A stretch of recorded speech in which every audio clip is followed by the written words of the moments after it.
বললাম কি দেখো, এখন হয়তো আমি একা আছি, ভবিষ্যতে আমাদের একটা বেবি আসবে, তখন তার তো ভবিষ্যৎ আছে। তোমার জীবন নিয়ে তুমি না ভাবতে পারো, কিন্তু আমার তো লাইফে অনেক কিছু করার বাকি। আমি ছোটবেলা থেকেই বলতেছি, আপনার নর্মালি জন্ম জেলা কোথায়? আপনি কোথায় আমার জন্মগ্রহণ? জন্ম জেলা পটুয়াখালীতে। পটুয়াখালীতে। আচ্ছা। আর আমি বড় হয়েছি পটুয়াখালীতে। পটুয়াখালীতে। আর আমার বাবার কাছে তেমন একটা আমার থাকা হয় না, আমি বড় হয়েছি আমার নানা বাড়িতে। আচ্ছা।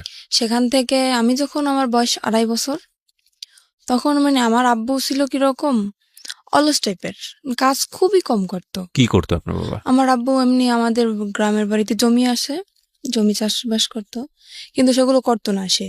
কয় ভাই বোন ছিলেন আপনারা? আমি একাই, আমার কোনো ভাই বোন নেই। আচ্ছা আচ্ছা, ওকে। তারপর সেখান থেকে আমার আম্মুর যখন বিয়ে হয়, আমার আম্মু আমার মতন অনেক কষ্ট করছে জীবনে।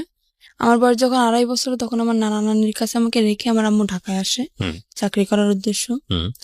আর এতটুক বড় আমি হয়েছি আমার মায়ের সাপোর্টে।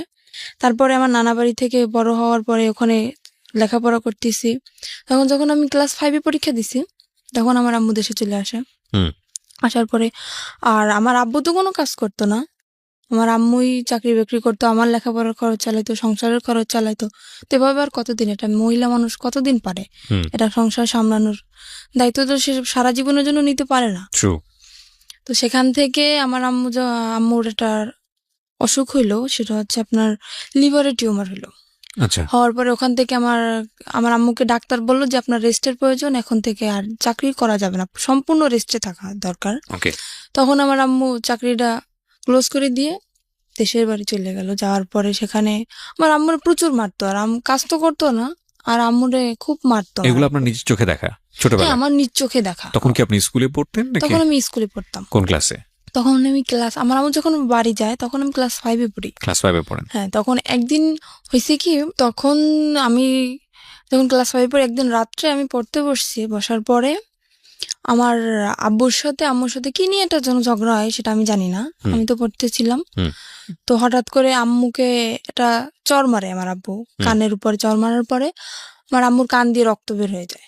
তখন বৃষ্টি পড়তেছিল, তো আমার আম্মুর কান্না দেখে আমি খুব কান্নাকাটি করতেছিলাম। তখন আমার পাশের বাড়ি থেকে এক আন্টি এসে বলে আমার আব্বুকে যে তুমি কাজ কোনো কিছু করো না, তারপরেও আবার বউ বাচ্চাদের ঘরে বসে মারো, তোমাকে এখন পুলিশে দিয়ে দেবো। একথা বলার পরে আমার আব্বু ভয় পায় যায়, ওখান থেকে আমার আব্বু চলে যায়, আমার দাদা বাড়িতে চলে যায়। যাওয়ার পরে সেখান থেকে প্রায় 2-3 বছর কোনো খোঁজ খবর থাকে না। আম্মু অনেক অসুস্থ ছিল, বারবার কল করছে আমি অসুস্থ, তাও আমার আব্বু আসে না। তারপরে 3 বছর কাটে যায়, কাটার পরে আমার আম্মু তাকে ডিভোর্স দিয়ে দেয়। ডিভোর্স দেওয়ার পরে আমার আম্মু এখনো সেরকমই থাকার ইচ্ছা ছিল, কিন্তু থাকতে পারে না শুধু আমার কারণে। ডিভোর্স হয়ে যাওয়ার পরে আমার তো লেখাপড়া কন্টিনিউ চলতেছে। আমি যখন ক্লাস 8-এ পরীক্ষা দেব, তার 1 মাস আগে ওই যে ছেলে আমার যার সাথে বিয়ে হয়েছে, ওর সাথে আমার আম্মুর সাথে, ওর সাথে দেখা না, কিন্তু ওর যে বোনের জামাই, তার সাথে আমার আম্মুর সাথে দেখা হওয়ার পরে সেখান থেকে আমার আম্মুরে উনি প্রথমত আপা আপা বলে ডাকতো, কিন্তু তখন আমাকে দেখে নাই উনি। না দেখার পরে যখন আমাকে উনি দেখলো, তখন আমার আম্মুকে প্রস্তাব দিল যে এরকম আমার একটা শালা আছে, তা আমি তার জন্য আপনার মেয়েটাকে নিতে চাই। তা আমার আম্মু বলতেছে কি, আমার একটা মেয়ে, অত দূরে আমি বিয়ে দেবো না। তেমন বলতেছে যে ছেলেটা যদি সংসারে থাকে তাহলে আমি হয়তো ভাইবে দেখতে পারি। তখন বললো ঠিক আছে, ছেলেটা সংসারেই থাকবে। ওকে। তখন আমার আম্মু তাও রাজি না। তারপর আমার আম্মু আমাকে জানাইলাম, বললাম কি দেখো আম্মু, আমার এখনো বয়স একদম কম, তুমি এরকম চিন্তা ভাবনা কেন নিতেছো? এখন তো বিয়ে করা সম্ভব না আম্মু, আমি এসএসসি পরীক্ষাটা দেই, তারপরে তোমরা কিছু একটা করো, এত তাড়াতাড়ি কেন এসব বলতেছো?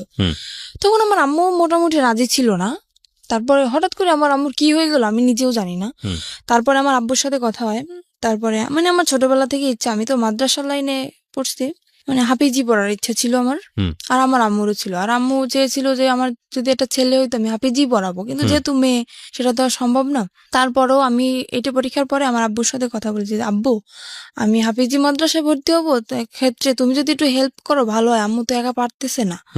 তারপরে বলতেছি কি, আমার মেয়েকে যদি আমার পড়ানোর দরকার হয়, আমার মেয়ে আমার কাছে আসবে, আমি দূরে বসে আমার মেয়ের পড়ার খরচ আমি দেবো না। এটা আপনার বাবা বলেছে? হ্যাঁ, এটা আমার বাবা বলে। তারপর আমি আম্মুকে বললাম, দেখো আম্মু, তোমার কষ্ট হবে আমি জানি, তারপরও তোমার সন্তানের সুখের জন্য তোমার এটা মানিয়ে নেওয়া লাগবে। আমি তোমার কাছে থাকতে পারবো না, আমি আব্বুর কাছে চলে যাব। মানে একদম যে ছেড়ে যাব তা না, মানে লেখাপড়ার উদ্দেশ্যে আমি আব্বুর কাছে যাব। তখন আর বাবা কি আমার তখন বিয়ে শাদী করেছে? না, আমার আব্বু এখনো বিয়ে শাদী করে নাই। আচ্ছা, তখন বিয়ে শাদী করেন। আচ্ছা, ওকে, তারপর? তারপর সেখান থেকে আমি আমার আব্বুর কাছে চলে যাই। যাওয়ার পরে আমার দাদি আর আমার ফুপু, তখন আমি আমার দাদির কাছে যাওয়ার পরে আমার দাদি আমাকে স্কুলে ভর্তি করে দেয়। হুম সেখানে আমি এটি পরীক্ষার পরের কথা বলতেছি আমি। হুম তো আমার রেজাল্ট বের হয়েছে, তারপরে উনি একদিন হঠাৎ করে আমার আম্মুর নাম্বার কল করছে, যে আমার ননদের জামাই, হুম উনি কল করছে। তারপরে শুনছে যে আমার রেজাল্ট বের হয়েছে। উনি আমার রেজাল্ট শুনলো, শোনার পরে খুব খুশি হয়েছে। তারপর আমার আম্মুকে জিজ্ঞেস করতেছে, আপনার মেয়ে কি কোরআন শরীফ পড়তে পারে? তো বলতে হ্যাঁ পারে। তখন তো সে আরো খুশি, মানে সে খারাপ কোনো উদ্দেশ্য এটা চায় নাই। সে চাইছে যে ছেলেটা যেহেতু খারাপ, এমন একটা মেয়ের জীবনে আসুক যাতে ও ভালো হয়ে যায়। হুম। সেরকম একটা ধার্মিক মেয়ে চেয়েছিল। তখন আপনি সে- বাবার কাছে? হ্যাঁ, তখন আমি বাবার কাছে। কথা হচ্ছে আপনার মায়ের সঙ্গে? হ্যাঁ, কথা হচ্ছে আমার মায়ের সঙ্গে। তখন আমার আম্মু একদিন হঠাৎ করে আমাকে বললো কি, ও আরেকটা কথা, এখানে আমার যে নানার যে ভাই, হুম ছোট ভাই, উনি মারা যায় তখন। আচ্ছা। শুক্রবার দিন উনি মারা যায়। আর তখন আমার স্কুলও বন্ধ। আমি মাদ্রাসা থেকে যাই স্কুলের লাইনে ভর্তি হই, হুম যেহেতু মাদ্রাসায় পড়া হবে না, স্কুলে ভর্তি হই। সেদিন আমার স্কুল অফ। তো আমার আম্মুকে কল দিয়ে বলতেছি কি, এরকম এরকম যে তোমার নানা তো মারা গেছে, তাই তোমার আসা লাগবে। আমি আসলাম। আসার পরে ওই ছেলেটাও তখন সেখানে, হুম উনি ওর ভাইয়ের কাছে আসছে। সেখানে সেখানে ওর ছেলেটাও আমাকে দেখে। দেখার পরে ওদের মোটামুটি পছন্দ হয় না কি না আমি জানি না। আমার মার সাথে কন্টিনিউ ওদের কথা হয় প্রত্যেক দিন, হুম কিন্তু আমি তো সেটা জানি না। তারপরে সেখান থেকে আম্মুর সাথে কথা দীর্ঘদিন যাবৎ চলে, প্রায় 2 মাসের মতো কথা চলে। জি। হঠাৎ করে আম্মু আমাকে বলে কি, বৃহস্পতিবার দিন, শুক্রবার তো স্কুল বন্ধ, হুম আম্মু বলতেছে কি, আম্মু তুমি আসো, কালকে বিকেল আবার চলে যাও। পাশাপাশি 1 ঘন্টা লাগে যাইতে হুম আমার বাবা বাড়ি থেকে নানা বাড়ি। আমি বলতে আচ্ছা ঠিক আছে, আমি আসতেছি। সেখান থেকে আমি কি আসলাম। আসার পরে ওই ছেলেটা রাত্রবেলা আমাদের, মানে ওর দুটো ফ্রেন্ড নিয়ে আমাকে দেখতে আসলো হুম রাত্র প্রায় 8টার দিকে। এসে দেখে টেকে গেল, খাওয়া দাওয়া করলো। তারপরে আমি আম্মুকে জিজ্ঞেস করতেছি, আম্মু এটা কে? হুম আমি বলতেছি তোমার জন্য সম্বন্ধ ঠিক করছে, সে ছেলে তোমাকে দেখতে এসছে। আমি তো পুরো রিয়াকশন নিছি, কি অবস্থা, তোমাকে আমি বললাম না যে আমি বিয়ে করবো না, তো দাঁড়াতে, তারপর তুমি বিয়ে ঠিক করছো। আমার কি বিয়ের বয়স হয়েছে? তখনও ক্লাস 8 আপনি? হ্যাঁ, তখন আমি না, তখন তো ক্লাস 9-এ ভর্তি হয়েছি, ভর্তি হয়েছেন? হ্যাঁ। সবেমাত্র ক্লাস শুরু। হুম আমরা যেটা জানি যে জানুয়ারি মাস থেকে প্রায় মার্চ মাস পর্যন্ত সেরকম একটা ক্লাস কিন্তু হয় না। হুম তারপরে সেজন্য আমি ছুটি কাটাতে আসছিলাম। তা আম্মুকে আমি বলার পরে আম্মু বলতেছে কি, আচ্ছা ঠিক আছে, তুমি যদি রাজি না হও তোমাকে আমি জোর করবো না। হুম ঠিক আছে, আমি চলে গেলাম আব্বুর কাছে, আবার লেখাপড়া শুরু করলাম। হুম তারপরে হঠাৎ করে আমার নানি বলতেছে কি, যে আমি তো অসুস্থ, আমার মনের একটা আশা তুই পূর্ণ করবি। আমি বলতেছি বলো। হুম যেহেতু সে আমাকে মানুষ করছে, তার কোনো কথা তো আমি ফেলতে পারি না। আমি বলতেছি যে বলো। তো বলতেছে যে আমি যদি মারা যাই, আমার শখ যে তোকে আমি ছোটবেলা থেকে মানুষ করছি, আমার শখ যে তোর বিয়ে দেখে আমি যাব। হুম যদি মারাও যাই, তোর বিয়েটা দেখে তারপরে আমি মারা যাবো। তো আমি বলতেছি কি, নানি দেখো, আমার যে বড় বোন, আমার যে আমি এখন যে বোনের কাছে থাকি, ওর এখনো বিয়ে হয় নাই। হুম তারপরে আমার যে বড় ভাইরা, ওরাও এখনো বিয়ে করে নাই। আমার ফ্যামিলির ভিতর থেকে বলতেছে, হুম বলতেছি কারোর বিয়ে না, তুমি হঠাৎ করে আমার বিয়েটা কেন তোমার দেখতে ইচ্ছা হলো? তা বলতেছে আমি বুড়ো মানুষ, আমি এটা বলতেছি আমার মনের ইচ্ছাটা তুই পূরণ করবি না। আমি তো একদমই রাজি না, কারণ আমার ইচ্ছে তার ভাবনা ছিল অন্যরকম, যে আমি আমার আম্মু যত কষ্ট করেই হোক, যদি আমার এসএসসি পরীক্ষাটা দেওয়া হয়ে যায়, তারপরে আমি যে কোনো একটা ছোটখাটো জব করব, নিজের পড়ার খরচ যাতে নিজে চালাইতে পারি, সেরকম একটা ইচ্ছা ছিল আমার। তো সেখান থেকে নানি তো আমাকে খুব জোরাজুরি করতেছে। এবার আমি বললাম কি, আমার পক্ষে বিয়ে করা সম্ভব না। হুম আমি রাগ করে চলে যাচ্ছি আমার বাপের বাড়ি। সেখান থেকে আমার রাস্তা থেকে আমার জোর করে নিয়ে আসা হয়। তারপরের দিন আমার বিয়ে, আমি জানি না। সেখান থেকে এখানে আপনার বাবার কোনো ভূমিকা ছিল না? না, এখানে আমার বাবার কোনো ভূমিকা ছিল না, আর আমার বাবাকে জানানোও হয়নি। জোর করে নিয়ে আসার পরে তারপরের দিনে আমার ফোনে ছেলেটার সাথে কথা হয়। আমি ছেলেটাকে অনেকভাবে বুঝালাম। আমি বললাম, দেখেন আমি একটা খারাপ মেয়ে, আমার একটা ছেলের সাথে, মানে যাতে ও রাজি না হয়, সম্পর্কটা যাতে ভেঙে যায়। যাতে ভেঙে যায়, ছেলেটার সাথে আমি সরাসরি ফোনে কথা বলি। তো তারপরেও বলতেছে, তুমি যাই হও না কেন, আমি তোমাকে মেনে নেবো। আমি বলতেছি আমার একটা ছেলের সাথে সম্পর্ক আছে। তো বলতেছে ছেলের সাথে সম্পর্ক আছে, দেখো আজকালকার ছেলেরাও আশা দেয় ঠিকই, কিন্তু বিয়ে করে না। তুমি আমারকে নিয়ে তুমি অসুখী হবো না, তুমি এই চান্সটা মিস করো না। তারপরে জোর করে হোক, যাই করে হোক, মারামারি হোক, আমাকে মারছে পর্যন্ত। আমার খালু আমাকে মারছে, আমার আম্মু আমাকে মারছে বিয়েটার জন্য। জোর করেই বিয়ে দেওয়া হয়। তারপরে ছেলেটা তার পরের দিন আসে, একা আসে বিয়ে করতে। হুম ফ্যামিলি থেকে কেউই আসে না, কারণ ওর ফ্যামিলি থেকে তো ও জানে যে ও কিরকম। হুম সেজন্য ফ্যামিলি থেকে কেউই আসে না, ও একাই বিয়ে করতে আসে। আমি আম্মুকে তখন বললাম, আমি জানি না হঠাৎ করে আমার আম্মুর কি হয়ে গেল, যে আম্মু মানে আমার ইচ্ছার বিরুদ্ধে কখনোই কথা বলে না, সেই আম্মু আজকে আমার মারলো ওই ছেলেটার জন্য। হুম তারপরে আমি বিয়েটা হওয়ার পরে বিয়ের 15 দিন হয়ে যায়, আমি তো মোটে মানে ওর কাছেই যাচ্ছি না, ওকে চোখে দেখতে পারতেছি না, ওর সাথে কথায় কথায় আমি ঝগড়া বাঁধাই দিচ্ছি। হুম আমি তো রাজি না, যেহেতু আমার ওকে পছন্দ না, এমনি দেখতে সুন্দর ছিল ও। তারপরে সেখান থেকে বিয়ে হওয়ার পরে প্রায় মাসখানিক হয়ে যায়, তারপরে চিন্তা ভাবনা করলাম যাক যা হওয়ার হয়ে গেছে। হুম। আর ও আমাকে বলছিল, তুমি যেহেতু লেখাপড়া করতে চাও, তোমাকে আমি বিয়ে পরে লেখাপড়া তো করবো। একজন ছেলের সঙ্গে বিয়েটা হলো কিভাবে বাসায়? একজন ছেলের সাথে দিয়ে দিল আমার ফ্যামিলি। মানে কাজী এসেছিল? হ্যাঁ, কাজী ওখানে আমাদের সে কোর্টে বিয়ে হয় নাই, বিয়েটা হয়েছিল আপনার মসজিদে বসে। আচ্ছা, কোর্টে বিয়ে হয় না, আমার যেহেতু গ্রাম অঞ্চল। হ্যাঁ। মসজিদে কে অত- কে ছিল আপনার বিয়ের সময়? আমার বিয়ের সময় আমার নানা ছিল, তারপরে আমার একটা খালু ছিল, হুম। আর কে কে ছিল আমি জানি না, এই দুজন ছিল সেটা আমি জানি। তার মানে আর- আপনার কাবিন টাবিন কিচ্ছু করা হয়নি? না, কাবিন হয়েছে আমার। ও ছেলের পক্ষে সাক্ষী কে ছিল? ছেলের পক্ষে সাক্ষী কেউ ছিল না, এমনি হয়তো মানে আমার নানার দিক থেকে হয়তো কেউ ছিল। যে প্রথম কথা হচ্ছে আপনার গাজিনী হিসেবে। বয়সই তো হয়নি তখন। আমার তো বয়সই হয়নি, 14 তখন তো বছর কোর্টে বয়স। যাওয়া সম্ভব না। রাইট, 14-15 বছর বয়স আপনার। তখন তো কোর্টে যাওয়া সম্ভব না, কিন্তু আমার ওখান থেকে ওই ছেলেটা একটা চালাকি করছিল কি। কাবিন আপনার বয়স বাড়িয়ে দিয়েছিল? হ্যাঁ, আমার বয়স বাড়িয়ে দিয়েছিল কি, আমার একটা ফলস একটা জন্ম নিবন্ধনের কার্ড তৈরি করে, হুম সেটা আমার আম্মুর সাথে একসাথেই মিশে আমাদের পোস্ট অফিস থেকেই করা হয়। হুম সেখানে মানে আমি যখন পড়ালেখা করতেছি তখন হয়তো এক ফাঁকে এসে আমার আম্মুর সাথে করে গেছে, সেটা আমি জানি না। হুম তো সেটা এখন আমার কাছে আছে, সেটা এখন আমার বর্তমান বয়স 21 বছর দেওয়া, হুম। আচ্ছা, বর্তমান বয়স। ওকে। তারপর? তারপর সেখান থেকে তো বয়স বাড়ানো হয়, কাবিনও করা হয়। কাবিন করার পর তারপরে 1 মাস পরে চিন্তা করলাম যাক যা হওয়ার হয়ে গেছে, খামাখা ও ছেলেটা তো আর কোনো অপরাধ করে না, যেহেতু বিয়ে হয়ে গেছে আমি মেনে নিলাম। হুম। নেওয়ার পরে আমি বিয়ের 1 মাস পর ওকে বললাম কি, দেখো আমার ইচ্ছা না যে আমি বাবার বাড়ি থাকবো। হুম। তোমার যদি মনে করো শুধু থাকার মতো একটা ঘর থাকে আমার তাতেই চলবে, কিন্তু আমি বাবার বাড়ি থাকতে চাই না। হুম। তুমি আমাকে তোমার নিজের বাড়ি নিয়ে চলো। ও তো নিজের বাড়ি আমাকে নেবে না, একদমই না।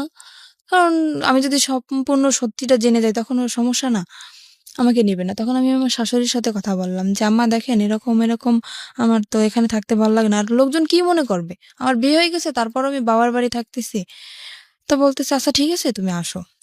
সেখান থেকে আমার আম্মু কি করলো, ওর কাছে টাকা নেই, ও তো কাজ করে না। হুম। বিয়ের 1 মাস হয়ে গেছে, 1 মাস যাবত আমাদের বাড়িতে কাজ কাম তো কিছু করে না। আমার আম্মু করতেও বলে না, যেহেতু নতুন জামাই তাকে তো আর কাজ করতে বলা যায় না। আমার আম্মু কি করলো, আমার নানার কাছ থেকে 20,000 টাকা নিয়ে আসলো। হুম। আসার পরে আমাকে দিল, দেওয়ার পরে বললো আচ্ছা ঠিক আছে তোরা এটা নিয়ে যা। হুম। যেহেতু কিছু দিতে পারি নাই, বিয়ের 1 মাস পরে চলে গেলাম শ্বশুর বাড়ি। হুম। যাওয়ার পরে কিসি বাড়ি আমি যাওয়ার পরে তখনই আমার মনে একটু সন্দেহ হয়েছে, আমাকে একদমই বাইরে বেরোতে দিত না। শ্বশুর বাড়িতে গিয়ে আপনি কি পেলেন? মানে শ্বশুর শাশুড়ি কাউকে পেলেন? না, আমার শ্বশুর নেই, আমার শ্বশুর মারা গেছে আজকে 26 বছর। আচ্ছা, তো শাশুড়িকে পেলেন তো নিশ্চয়ই? হ্যাঁ, শাশুড়ি আছে আর আমার একটা ননদ আছে। তারপর? ননদটা বিয়ে দেওয়া, তো আমার শাশুড়ি একাই থাকে বাড়িতে। হুম। সেখানে যাওয়ার পরে আমাকে একদম বাইরে বেরোতে দিচ্ছে না। আর আমি যে গোসল করব, সে গোসলের পানিটা পর্যন্ত আমার ঘরে আইনে দিচ্ছে আমার শাশুড়ি। আমি তো মহা খুশি যে এরকম একটা শাশুড়ি পাইছি আমি, যে আমার গোসলের পানিটা পর্যন্ত আমার ঘরে এনে দিতেছে, আমার বাইরে যাইতে দেয় না। দেখ আমি ভাবছি হয়তো আমি 5 ওয়াক্ত নামাজ পড়ি, হয়তো সেই কারণে আমার শাশুড়ি চায় না যে পরপুরুষ আমাকে দেখুক, হুম। এর জন্য পানিটা এনে দেয়। কিন্তু তাদের মনের ভিতর তো অন্য কিছু। সেটা আমরা সামনের দিকে যাই। তারপরে সেখান থেকে 3 মাস পার হয়ে যায়, যাওয়ার পর আমার একটা চাচা শ্বশুর ছিল, সে সবার ছোট ছিল, সে আমাকে খুব আদর করতো। হুম। নিজের বাবার কাছ থেকে আমি যতটুকু আদর না পাইছি, তার কাছ থেকে ততটুকু আদর মনে হয় আমি পাইছি। জি। কিন্তু বিয়ের 6 মাস পরে উনি মারা যায়। আমার সেই চাচা শ্বশুর মারা যাওয়ার পরে সেখান থেকেই আমার সংসারে আগুন লেগে গেল। হুম।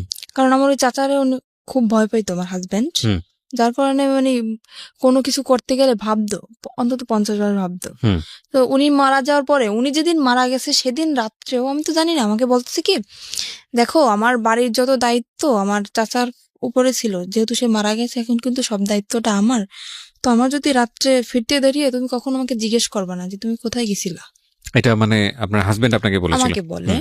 আর আমি এতটুকু বিশ্বাস ওকে আমি করতাম, আমি যদি চোখের সামনে দেখতাম যে ওটা কিছু করতেছে, তারপরেও যদি বলতো যে না আমি এটা করি নাই, তাও আমি বিশ্বাস করে নিতাম। আমি এতটা বিশ্বাস ওকে আমি করতাম। সেখান থেকে ও যেদিন ওর চাচা মারা যায়, ওদিন ও সারা রাত্র বাড়ি ফিরলো না। ও তখন জোর আসলে, আমি তো জানি না। সকালবেলা বাড়ি ফিরলো, আমি ও যেহেতু আমাকে বলছে সন্ধ্যার দিকে যে তুমি আমাকে জিজ্ঞেস করবা না, আমি জিজ্ঞেসও করিনি। আর আমিও খুব কান্নাকাটি করতেছি যে আমাকে এত ভালোবাসতো, সে হঠাৎ করে মারা গেল। হুম। তা আমি আর ওকে জিজ্ঞেস করিনি। পরপর 3-4 দিন এরকম ও বাড়ি আসতেছে না। হুম। তারপর আমি ওকে জিজ্ঞেস করলাম, কি এমন কাজ তোমার সারা রাত্র? আমার চাচা শ্বশুর তো এরকম সারা রাত্র বাড়ি পাহারা দিত না, হুম। তুমি তো রাত্র পর্যন্ত কি করো? আমাকে বললো, মেয়ে মানুষ মেয়ে মানুষের মতো থাকো, তোমার এত শক্তি দরকার আছে? হুম। বললাম আচ্ছা ঠিক আছে। সে কাজ করতেছে না কিছু না, সারা রাত্র ওরকম জুয়ো খেলে দিনের বেলা এসে ঘুমাইতেছে। হুম। এভাবে কি সংসার চলে? আমি বললাম কি, দেখো এখন হয়তো আমি একা আছি, ভবিষ্যতে আমাদের একটা বেবি আসবে, তখন তার তো ভবিষ্যৎ আছে। তোমার জীবন নিয়ে তুমি না ভাবতে পারো, কিন্তু আমার তো লাইফে অনেক কিছু করার বাকি। তুমি আগে বলছো যে লেখাপড়া করাবা, সেটাও করালে না। তারপরে এখন যতক্ষণ আমাদের একটা বাচ্চা কাচ্চা হবে, তাকেও কি আমি এরকম মূর্খ বানাবো? হুম। তাকে কি লেখাপড়া করা লাগবে না? তাকে মানুষ করা লাগবে না? বলতেছে অবশ্যই। সে সেদিন কি করলো, 4টা টাচফোন নিয়ে আসছে। হুম। আর ও যদি খেলাধুলো করতো, মানে খুব এক্সপার্ট ছিল খেলাধুলায়। হুম। 4টা টাচফোন নিতে আমি জিজ্ঞেস করলাম, কি ব্যাপার, তুমি 4টা টাচফোন কোথায় পেয়েছো? তো বলতেছে যে আমার একটা বন্ধু টাকা নেই, আমার কাছে বন্ধক রাখছে। আমি বলছি, তোমার নিজের কাছে টাকা নেই, তুমি আর একজনের তো বন্ধক রাখছো, আমি বুঝতে পারতেছি না। ও হঠাৎ করে অনেক বাজার নিয়ে আসলো বাসায়। হুম। আমি তো অবাক হয়ে গেছি, কি ব্যাপার, কোথায় পেলো এত টাকা? সেখান থেকে আমার মনে একটু সন্দেহ আসলো। তারপরে ওর একটা বন্ধু আছে, ওর কাছে ও ঘুমাই গেছে, ওর ফোন দিয়ে আমি ওর কাছে কল করলাম হুম। যে আচ্ছা ও এত রাত্র পর্যন্ত কি করে, আপনি তো সবসময় ওর সাথে থাকেন, হুম। এটা সত্যি কথা বলেন তো আমাকে। তো বললো কি, ভাবি আমি আপনাকে একটা কথা বলি, যে জীবনে স্বামীকে এত বিশ্বাস করবেন না। বলতেছি কেন? তা বলতেছে, ও সারা রাত্র কি করে আপনি জানেন? আমি বলতেছি না, আমি তো জানি কে না। বলছে আপনাকে এটা? ওটা ওর বন্ধু বলতেছে আমাকে। আচ্ছা, ওর বন্ধুকে আপনি আগে থেকেই চিনতেন? হ্যাঁ, ওর বন্ধু অনেকবার আসছেও আমাদের বাড়িতে। ওকে, সো ওর বন্ধুই আপনাকে কথাগুলো বলছে? হ্যাঁ, বন্ধু আমাকে কথাগুলো আচ্ছা। বলতেছে যে ভাবি আমি যে কথাগুলো আপনাকে বলতেছি এটা ওকে বলবেন না, তাহলে হুম। কিন্তু ও আমার সাথে ঝগড়া লাগাই দেবে। হুম। বললাম যে ঠিক আছে, আমি বলবো না, আপনি বলেন। তো বলতেছে ও এরকম এরকম সারা রাত্র জুয়ো খেলে বেড়ায় আর মারামারি করে এর সাথে ওর সাথে। আমি তো আপনাকে বলি না, কারণ আপনি যেহেতু নতুন নতুন বিয়ে হয়েছে আপনাদের, বললে হয়তো সংসারে সমস্যা হইতে পারে, এর জন্য আমি বলি না। হুম। তারপর একদিন রাত্র এরকম সারা রাত্র আমি কি অসুস্থ, আমার প্রচন্ড মাথা ব্যথা আর জ্বর। হুম। আমি ওকে বললাম কি, আমাকে কিছু ওষুধ এনে দিয়ে যাও, আমার খুব ক্লান্ত লাগতেছে শরীরটা। ও যে গেল আর আসলো না। তো হুম। সেখান থেকে সারা রাত্র অসুস্থ। আর ও কি করতো, যখন বাইরে বের হইতো, বাইরে থেকে রুম তালা মেরে রেখে যেত। হুম। আমি যখন প্রথম দিন জানার পরে, আমি যখন ওর সাথে ঝগড়া লাগাই, লাগানোর পরে ও আমাকে আমার যে গায়ের ওড়না ছিল ওটা খুলে আমার হাত বাঁধে, আমার পাও বাঁধে, বাঁধার পরে আমার মুখটাও বাঁধে, বেঁধে বাইরে থেকে ঘরের দরজাটা বন্ধ করে দিয়ে যায়। তো পরপর 2-3 দিন আমার একটা দেবর আছে, ও আমাকে এসে, ছোট অনেক ছোট, আমাকে 2-3 দিন ডাকছে, কিন্তু দরজা তো বন্ধ আর আমার মুখও তো বন্ধ। আমি কিভাবে ডাক দেবো ওদেরকে? আর মাই আমি কাউকে গুডনেস। বলিও নাই, এই কথাটা আমি কাউকে বলিও নাই। বললে তো মানে ওর মার শুরু হয়ে যাবে, এর হুম। জন্য আমি বলি নাই। তারপরে 2-3 দিন ওরকম ও ডাকছে। একদিন আমার আপনাকে বেঁধে যেত, আসতো কখন? আসতো সকালে। তো আপনি এই সময়টা কি করতেন? ওরকম অবস্থা আমি ঘুমিয়ে যেতাম। আমি কান্না করতে করতে ওরকম অবস্থা আমি ঘুম পড়ে যেতাম। আর সকালবেলা এসেও খুলে দিত। সকালবেলা আসে যখন খুলতো তখন আপনি কিছু বলতেন না? কি বলবো, বললে তো মারতো, হয়তো কিছু বলতাম না, ওরা মাকেও বলতেন না? কাউকে না। আর আমার এমনও কোনো দিন গেছে যে দীর্ঘ 1 সপ্তাহ আমি না খেয়ে থাকছি, তাও আমি আম্মুকে কখনো বলিনি। আচ্ছা, আমরা একটু ধারাবাহিকভাবে সামনে দিকে যাই। তারপরে কি হলো? তারপরে সেখান থেকে হাত পা ভাবে বেঁধে রেখে যেত। একবার আমার দেবর জিজ্ঞেস করতেছে যে ভাবি তোমাকে রাত্রে যখন আমি ডাকি, মানে ওরা প্রায় প্রায় যদি কিছু রান্না করতো আমাকে দিয়ে যেত, হুম। তোমাকে ডাকি তুমি সারা দাও না কেন? আমি বলি কি, আমি ঘুমিয়ে গেছি। তারপর ও একদিন টের পাইছে আমি কান্নাকাটি করতেছি। আর সেদিন আমাকে ও করে না, ওভাবে বেঁধে রেখে যায় না, এমনি মারছিল। মারার পরে বাড়ি থেকে তালা মারা ঠিকই ছিল। তারপরে আমার দেবরের কাছে একটা চাবি ছিল, ওর এই চাবিটা আবার আমাদের তালা খুলতো। হুম। তালাটা খোলার পরে ও আমাকে নিয়ে ওর আব্বুর কাছে যায়। তখন ওর আব্বু মারা যায় নাই। হুম। ওর আব্বুর কাছে যায়, যাওয়ার পরে করছে, বলল কি যে কি ব্যাপার, আজকে শুনলাম ঘরে অনেক ডাকাডাকি কান্নাকাটি, কি হয়েছে তোমার? আমি বললাম কি, এরকম এরকম আপনার ছেলে এরকম করতেছে। বলার পরে সে আমাকে বলল কি, মানে আমি কিন্তু আরেকটা চাচার কথা বলতেছি এখানে, হুম। আমার যে বড় চাচা ওনার কথা বলতেছি। সে বলতেছে, তার কাছে বলার পরে সে বলতেছে যে এরকম করতেছে, তা তুমি আমাকে জানাওনি কেন? বলতেছে এমনিতেই জানাইনি, চাই না, আমি নিজেই শাসন করতে চাই ওকে, দেখি কি হয়, তারপরে যদি না শুনে হুম। তখন আপনাদেরকে আমি জানাবো। হুম। সেরকম চিন্তা নিছিলাম আমি। তারপরের দিন আমার চাচা, ওর যে চাচা, আমি ওকে চাচা বলে ডাকতাম, ওকে ডেকে নিয়ে জিজ্ঞেস করে, কি রে তুই এরকম করতেছিস কেন? ওখান থেকে ওকে পেয়ে গেছে। কেন আমি বললাম, আমি তো নিজের ইচ্ছায় বলি নাই, সে আমাকে ডেকে নিয়ে গেছে, তারপরে আমি বলছি। না, ওর চাচা তো মারা গিয়েছে, আপনি একটু আগে যেটা বললেন। না, ওর বড় চাচার কথা বলতেছি আমি, ওটা তো ওর আচ্ছা। ছোট চাচা ছিল। ওকে। সেখানে ওকে কেন আমি বললাম, আমার সেই চাচা শ্বশুরকে কেন আমি বললাম, হুম। ও সেখান থেকে তারপর আমার চাচা শ্বশুর বলল যে এখন ওকে ঘরে নিয়ে যাবে, ওর গায়ে যদি নেক্সট টাইম কখনো একটা ফুলের টোকাও পড়ে তাহলে তোকে বাড়ি থেকে বের করে দেবো। হুম। আমার চাচা শ্বশুর এটা বললো। সে ডাইরেক্ট তার সামনে বলে আসতেছে ওকে আমি এখন মারবো, যদি কিছু করতে পারেন করেন। আমাকে এই বলে হাত ধরে টেনে রুমের ভিতরে নিয়ে যেয়ে আমাকে আবারও মারে। কেন আমি বললাম। হুম হুম হুম। তারপরে সেখান থেকে আমার চাচা শ্বশুর বলল বাড়ি বসে এরকম করবা, পরের মেয়ে যদি কিছু একটা হয়ে যায় তখন আমরা মামলা খাবো, এটা হবে না, বাড়ি থেকে বের হয়ে যাও, দুজনেই বের হয়ে যাও। ঠিক আছে, বের হয়ে চলে আসলাম। আর আমারও ইচ্ছা ছিল যে মানে বাড়ি থেকে আমি বেরোয় চলে আসবো, যেহেতু যদি বন্ধু বান্ধবের সাথে থাকে তাহলে আরো বেশি খারাপ হয়ে যাবে, এখান থাকলে আমি ওকে ভালো বানাতে পারবো না। হুম হুম হুম। আমি চলে আসি, আমার বাবার বাড়ি চলে আসি। আসার পরে আমার আম্মু সব ওই নিজের মুখেই বলছে সবকিছু, যে এরকম এরকম হয়েছে। বাড়ি থেকে বের হয়ে কোথায় আসেন? আমার বাবার বাড়ি আসছি। বাবার বাড়িতে? হ্যাঁ, সেখান থেকে যখন আমার আম্মু সবকিছু জানতে পারে এরকম এরকম, তখন আমার আম্মু বলতেছে এরকম একটা কাজ করলাম, আমার একটা মাত্র মেয়ে, আমি কি করলাম এটা। তখন আমার আম্মু বললে যে মানে আমাকে ওখান থেকে ডিভোর্স করাবে। আমি বললাম আম্মু দেখো, বিয়েটা কিন্তু তোমাদের ইচ্ছে হয়েছিল, আমার ইচ্ছে হয় নাই, কিন্তু আমি এটা পারবো না যে তোমাদের ইচ্ছা মতো সবকিছু করবো, এটা হবে না। তোমাদের ইচ্ছা মতো বিয়ে করছি, আবার তোমাদের ইচ্ছা মতো ডিভোর্স করবো, এরপরে আমার আবার বিয়ে হবে, সে তো এর থেকেও খারাপ হইতে পারে। তখন আমি কি করবো আম্মু? তখন আপনার লেখাপড়া কি বন্ধ? হ্যাঁ, লেখাপড়া বন্ধ। ওকে। তারপরে সেখান থেকে আমার আম্মু তো আমাকে ওখানে দেবেই না, একদম ডিভোর্স করাই দেবে। ওকে বলতেছে তুমি চলে যাও। ও চলে আসে, আসার পরে সেখান থেকে ওকে বলার পরে ও চলে আসে। না, আমি তো খুব কান্নাকাটি করতেছি, যেহেতু আমার অল্প বয়সে বিয়ে হয়েছে, তারপর আমার প্রথম স্বামী। এমনিতেই তো আমার তখন আবেগী বয়স, তখন তো মনে করেন একটা ছেলে যদি পাশে থাকে তখন আবেগে এমনিতেই ভালোবাসা এসে যায় তার ট্রু প্রতি। ট্রু। তো আমি মানে খুব লাভ করতাম ওকে আমি। তারপরে আমি খুব কান্নাকাটি করতেছি, খাচ্ছি না, কিছু না। আমার আম্মু বলতে দেখ এরকম যদি করিস তাহলে তো তোর নিজের শরীর তো থাকবে না, তুই তো মারা যাবি, এরকম কেন করতেছিস। আমি বলতেছি আম্মু তুমি যদি সত্যি আমাকে চাও বাঁচাইতে তাহলে আমাকে ওর কাছে দিয়ে আসো। বলতেছে এটা আমি কখনোই পারবো না, আমি একবার তোমার জীবন নষ্ট করছি কিন্তু দ্বিতীয়বার আবার আমি তোমার জীবনটা নষ্ট করতে পারবো না। সেখান থেকে আমি কি করলাম, আমার আম্মুর ইসের জন্য, ডাক্তার দেখানোর জন্য আমার আম্মু কিছু টাকা নিয়ে আসে আমার নানার কাছ থেকে। আমি সেই টাকাটা মানে নর্মালি যেটা বলি চুরি বলতে পারি, চুরি করে আমি আমার কাছে নিয়ে আসি। আসার পরে রাত্র 8টার সময় আমি বাসা থেকে বের হয়ে যাই, বের হয়ে আমি পালাই ওর কাছে চলে আসি। ও কোথায় ছিল তখন? ও তখন ঢাকায় ছিল। ঢাকায় ও কি করছিল? ও ঢাকায় কিছু করতেছিল না, ঢাকায় ওটা মামা আছে। মানে ও চাচ্ছিল আপনি পালিয়ে চলে আসেন ওখান থেকে? হ্যাঁ, ও চাচ্ছিল সেটাই। আর ওর সাথে আমার কথা হইতো, রেগুলারলি কথা হইতো। যখন সবাই ঘুমিয়ে যেত তখন আমি রাত্রেবেলা ওকে ফোন করতাম, আচ্ছা। ওর সাথে আমার কথা হইতো। তো ওর সাথে আমি আপনার বয়সের ডিফারেন্স কত ছিল? ওর সাথে, আমার সাথে যখন ওর বিয়ে হয়েছিল তখন ওর বয়স ছিল 21 বছর। ও তো পিচ্ছি, ও তো কিছু বোঝে না। আর ওর যখন প্রথম ম্যারেজ হয় তখন ওর বয়স ছিল আপনার 17 বছর। মানে ও এর আগেও বিয়ে করেছে? হ্যাঁ, আর আমি বললাম না এর আগেও বিয়ে করছিল। এগুলো আপনি আরো পরে যে জানতে পেরেছেন? পরে যে না, ওটা আমি বিয়ের ওই যে 6 মাস পরেই আমি জানতে পারছি।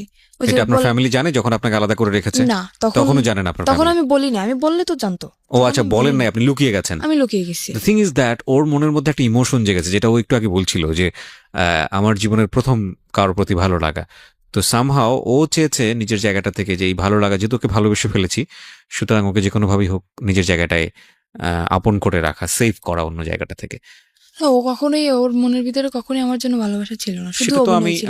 সেটা তো ওর আচরণ থেকে বুঝতে পারছি। আমরা ভবিষ্যতে কি হয়েছে সেটা ধারাবাহিকভাবে সামনে তখন দিকে যাই। ও আমার সাথে এরকম চলছে যে আমি বুঝছি যে এরকম একটা ছেলে আমার লাইফে আমি পাবো না, যে এতটা ভালোবাসে আমাকে। আচ্ছা। আমি শুধুমাত্র ওর এইসব যে অপকর্ম এইসব দিকটা আমি কখনোই ভাবি নাই।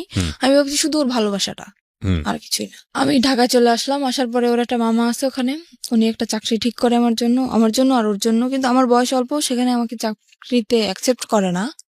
ও একটা চাকরি করার পরে আমিও কিছুদিন পরে একটা চাকরি নিই। তারপর ও 1 মাস চাকরি করার পরেও চাকরি করা বন্ধ করে দিল বাসায়। তারপর আমি তো চাকরি নিলাম। ও যে 1 মাসের বেতনটা পাইছে, পাওয়ার পরে সে টাকাটা নিয়ে ও বাড়ি চলে গেছে, আমাকে ওখানে একা রেখে। কোথায় ছিলেন আপনি তখন? ঢাকাতে? আমি তখন ঢাকা নারায়ণগঞ্জে ছিলাম। নারায়ণগঞ্জে ছিলেন? নারায়ণগঞ্জে আপনাকে নিয়ে বাসা ভাড়া নিয়েছিল সে? হ্যাঁ, বাসা ভাড়া নিয়েছিল। আর আমি যেহেতু জীবন গল্প বলতেছি, সবকিছুই বলি। তখন আমি একটা গার্মেন্টসে চাকরি করি। জি। সেখানে গার্মেন্টসে আমি প্রথম মাসের বেতন তখনও পাইনি, আমার চাকরির বয়স কেবল 15 দিন। সেখান থেকে ও তো 1 মাস হয়ে গেছে চাকরির বয়স, আর বাসা ভাড়াও তো দেওয়া হয় নাই, আর টুকিটাকি কিছু ধারও হয়েছে, প্রায় 10,000 টাকার মতো ধার। ও বেতনটা পায়ে বাড়ি চলে গেছে না বলে, ফোনটাও অফ, আর আমার ফোনটাও নিয়ে গেছে। এবার আমি কি করব, সেখানে বেতন পাই নাই, ও বেতন পেয়ে চলে গেছে, বাসা ভাড়া 1 মাসের, টুকিটাকি দেনা, ইচ্ছা ছিল দুজনই বেতন পাবো, বেতন পেয়ে সব দেনা ধারগুলো শোধ করে দেবো। এখন আমার তো আমি কি করব ভাবতে পারতেছি না। তখন আমি আম্মুর কাছে কল করলাম যে আম্মু, তোমার জামাই অনেক অসুস্থ, টাকা নেই, তুমি কিছু টাকা পাঠাও। আম্মুর কাছ থেকে 10,000 টাকা নিলাম, আর না মানে আম্মু নিজেই আসলো ঢাকায়, এসে দেখতেছে যে নেই। তখন আম্মু বললো কি যে তুই এত মিথ্যা কথা কেন বলতেছিস আমার সাথে? আমি কোনোদিন মিথ্যা কথা বলি নাই, সেই মানুষ আমি ওর জন্য অনেক মিথ্যা বলছি, আমার ফ্যামিলিতে অনেক। আম্মু এসে দেখার পরে বলতেছে কি, তুই এরকম একটা মিথ্যা কথা আমার সাথে বলতে পারলি, যে ও করলো এটা আর তুই বললি আরেকটা। তখন আমার আম্মু ওখান থেকে সবার ধার শোধ করে আমাকে ওখান থেকে নিয়ে আসে। নিয়ে আসার পরে বাড়ি আমাকে আটকায় দেয়, একদম ফুল আটকায় দেয়। আমার পাশে মনে করেন বডিগার্ড হিসেবে প্রত্যেক সময় 3-4 জন লোক আসে, কেউ না কেউ আসে আমার পাশে, আমাকে বডিগার্ড হিসেবে পাহারা দিচ্ছে তারা। তখন আমি কিভাবে যাব? আমার তো কি কষ্ট হচ্ছে সেটা তো আমি বুঝতেছি, যে আমার বুকের ভিতরটা কিরকম ফিল হচ্ছে। তো সেখান থেকে আমাকে আটকানো তো হইলই, প্লাস আমাকে জোর করে ডিভোর্স করানো হবে। কাজী আমার বাসায় চলে আসছে। ওকে। আমি বললাম কি, আপনি কি মামলা খাইতে চান? আমি কাজীকে বললাম, আপনি কি মামলা খাইতে চান? বলতেছি কেন? বলছে আমি ডিভোর্স করবো না, আপনি জোর করে ডিভোর্স করেছেন, আমি কিন্তু আপনার নামে মামলা করে দেবো। তো কাজী ভয় পেয়ে গেছে, কাজী বলতেছে আমি ডিভোর্স করাতে পারবো না। কাজী চলে গেল। যাওয়ার পর সেখান থেকে আমি আবারও পালায় চলে গেলাম। আমি পালালাম কখন? তখন ফজরের আজান দিছে। ফজরের আজানের সময় আমি বাসা থেকে বের হয়ে গেছি। আমি নামাজ পড়ার দিয়ে আমি উজু করতে বের হয়েছি, সেখান থেকে আমি বের হয়ে গেছি। বের হয়ে আমার শহরে যাইতে আপনার প্রায় 1 ঘন্টা সময় লাগে, গ্রামের দিকে তো বাড়ি। সেখান থেকে আমি গাড়ি থেকে নেমে ওকে কল করলাম যে আমার কাছে টাকা নেই, তুমি টাকা পাঠাও, আমি আসবো। তো বলতেছে আমার পক্ষে টাকা পাঠানো সম্ভব না। আমি কি করলাম, আমার বিয়ের সময় যে নাকফুল দেওয়া হয়েছিল আমাকে, নাকের ফুল, ওটা আমি বিক্রি করে দিলাম শহরে গিয়ে। বিক্রি করে সেখান থেকে আমার 700 টাকা আসলো। আমি সেই টাকাটা দিয়ে ওর বাড়ি চলে গেলাম। যাওয়ার পরে সে তো আমাকে মাইনে নিচ্ছে না। কেন তুমি আমার মাইনে নেবে না? বিয়ের 1 বছর পরের কথা বলতেছি আমি। সে আমাকে মানবে না। তুই কি অন্যায় করছি আমি, তুমি কেন আমাকে মানবা না? আমি কি অন্য কারোর সাথে রিলেশন করছি বা কারোর সাথে ভেগে গেছি, তারপরে 6 মাস পরে তোমার সাথে আসছি? কেন তুমি আমাকে এরকম করতেছো আমার সাথে?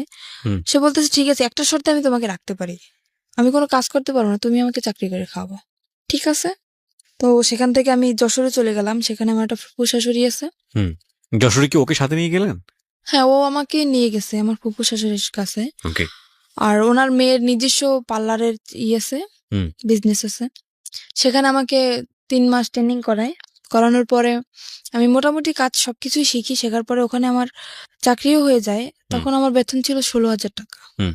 আর আমি বেতনের যত টাকা পাইতাম, বেতন পাওয়ার সাথে মানে ও আমার সাথে থাকতো না, কিন্তু যেদিন আমি বেতন পাইতাম ওদিন চলে আসতো, সব টাকা নিয়ে যেত। আর হাত খরচের টাকা রেখে সব টাকা নিয়ে যেত। নিয়ে ও বলতো কি যে আমার মানে আমাদের বাড়ি তো এমনি ও বলতেছে যে আমার দোতলা বিল্ডিং করার ইচ্ছা, তো এই টাকাটা নিয়ে আমি ব্যাংকে রাখতেছি। আসলে কোনো কিছুই করতো না, ও টাকাগুলো শুধু ফাও নষ্ট করতো। আর মেয়েদের সাথে মনে করেন আসার পরে ও ফোন অফ করে রাখ, ফোনের উপরে ফোন, ফোনের উপরে ফোন, আসতেই থাকতো মেয়েদের ফোন। তারপরে সেখান থেকে টাকা নিয়ে গেল। 2-3 মাস এরকম চাকরি করার পরে এরকম টাকা নিয়েই যাচ্ছে। আমি বলতেছি কি আমি বাড়ি যাব, তুমি কোথায় টাকা রাখতেছো আমি এটা দেখবো। সে আমাকে বাড়ি নেবে না। তখন একটা মেয়ের সাথে ওর রিলেশন চলতেছে। সেই মেয়েটাই মানে জানতো যে ওর বউ আছে, তারপরে আমার বাড়ি কোথায়, সবকিছুই জানতো। তারপরেও মেয়েটা ওর সাথে রিলেশন চলতেছে।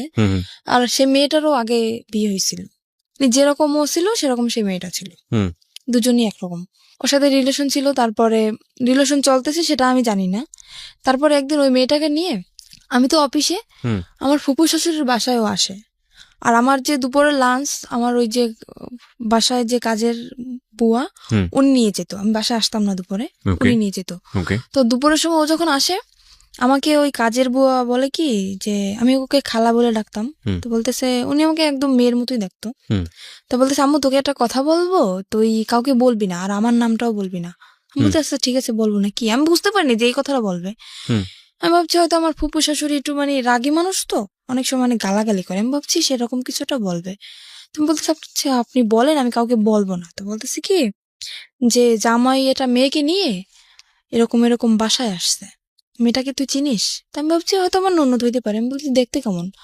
তো উদাহরণ দেওয়ার পরে আমি দেখছি যে না, আমার ননদ তো এরকম না। তখন আমি বললাম কি আচ্ছা ঠিক আছে, আমি বাসায় যেয়ে দেখবো, বাসায় যেহেতু আসছে আমি বাসায় যেয়ে দেখবো। তো বলতেছে নর্মালি যদি তোর ননদ হইতো তাহলে তো এরকম বসার কথা না। সে মেয়েটা ওর পাশে যে বসতেছে, ওর হাতে হাত রাখতেছে, হেসে হেসে কথা বলতেছে, একসাথে সেলফি তুলতেছে। হুম আমি বলতেছি আচ্ছা আমি বাসায় যেয়ে দেখবো, তুমি বাসায় যাও। তারপরে আমি 5টার সময় ছুটি নিয়ে আমি ওখান থেকে যাই।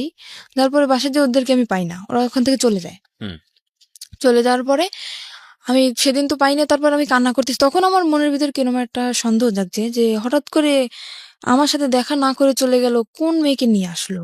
হুম আমি খুব কান্নাকাটি করতেছি আর আমার চোখ একদম ফুলে গেছে কান্না করতে করতে। তখন আমার ফুপু শাশুড়ি বুঝতে পারছে যে হয়তো কিছুটা হয়েছে, আমাকে ডাকলো।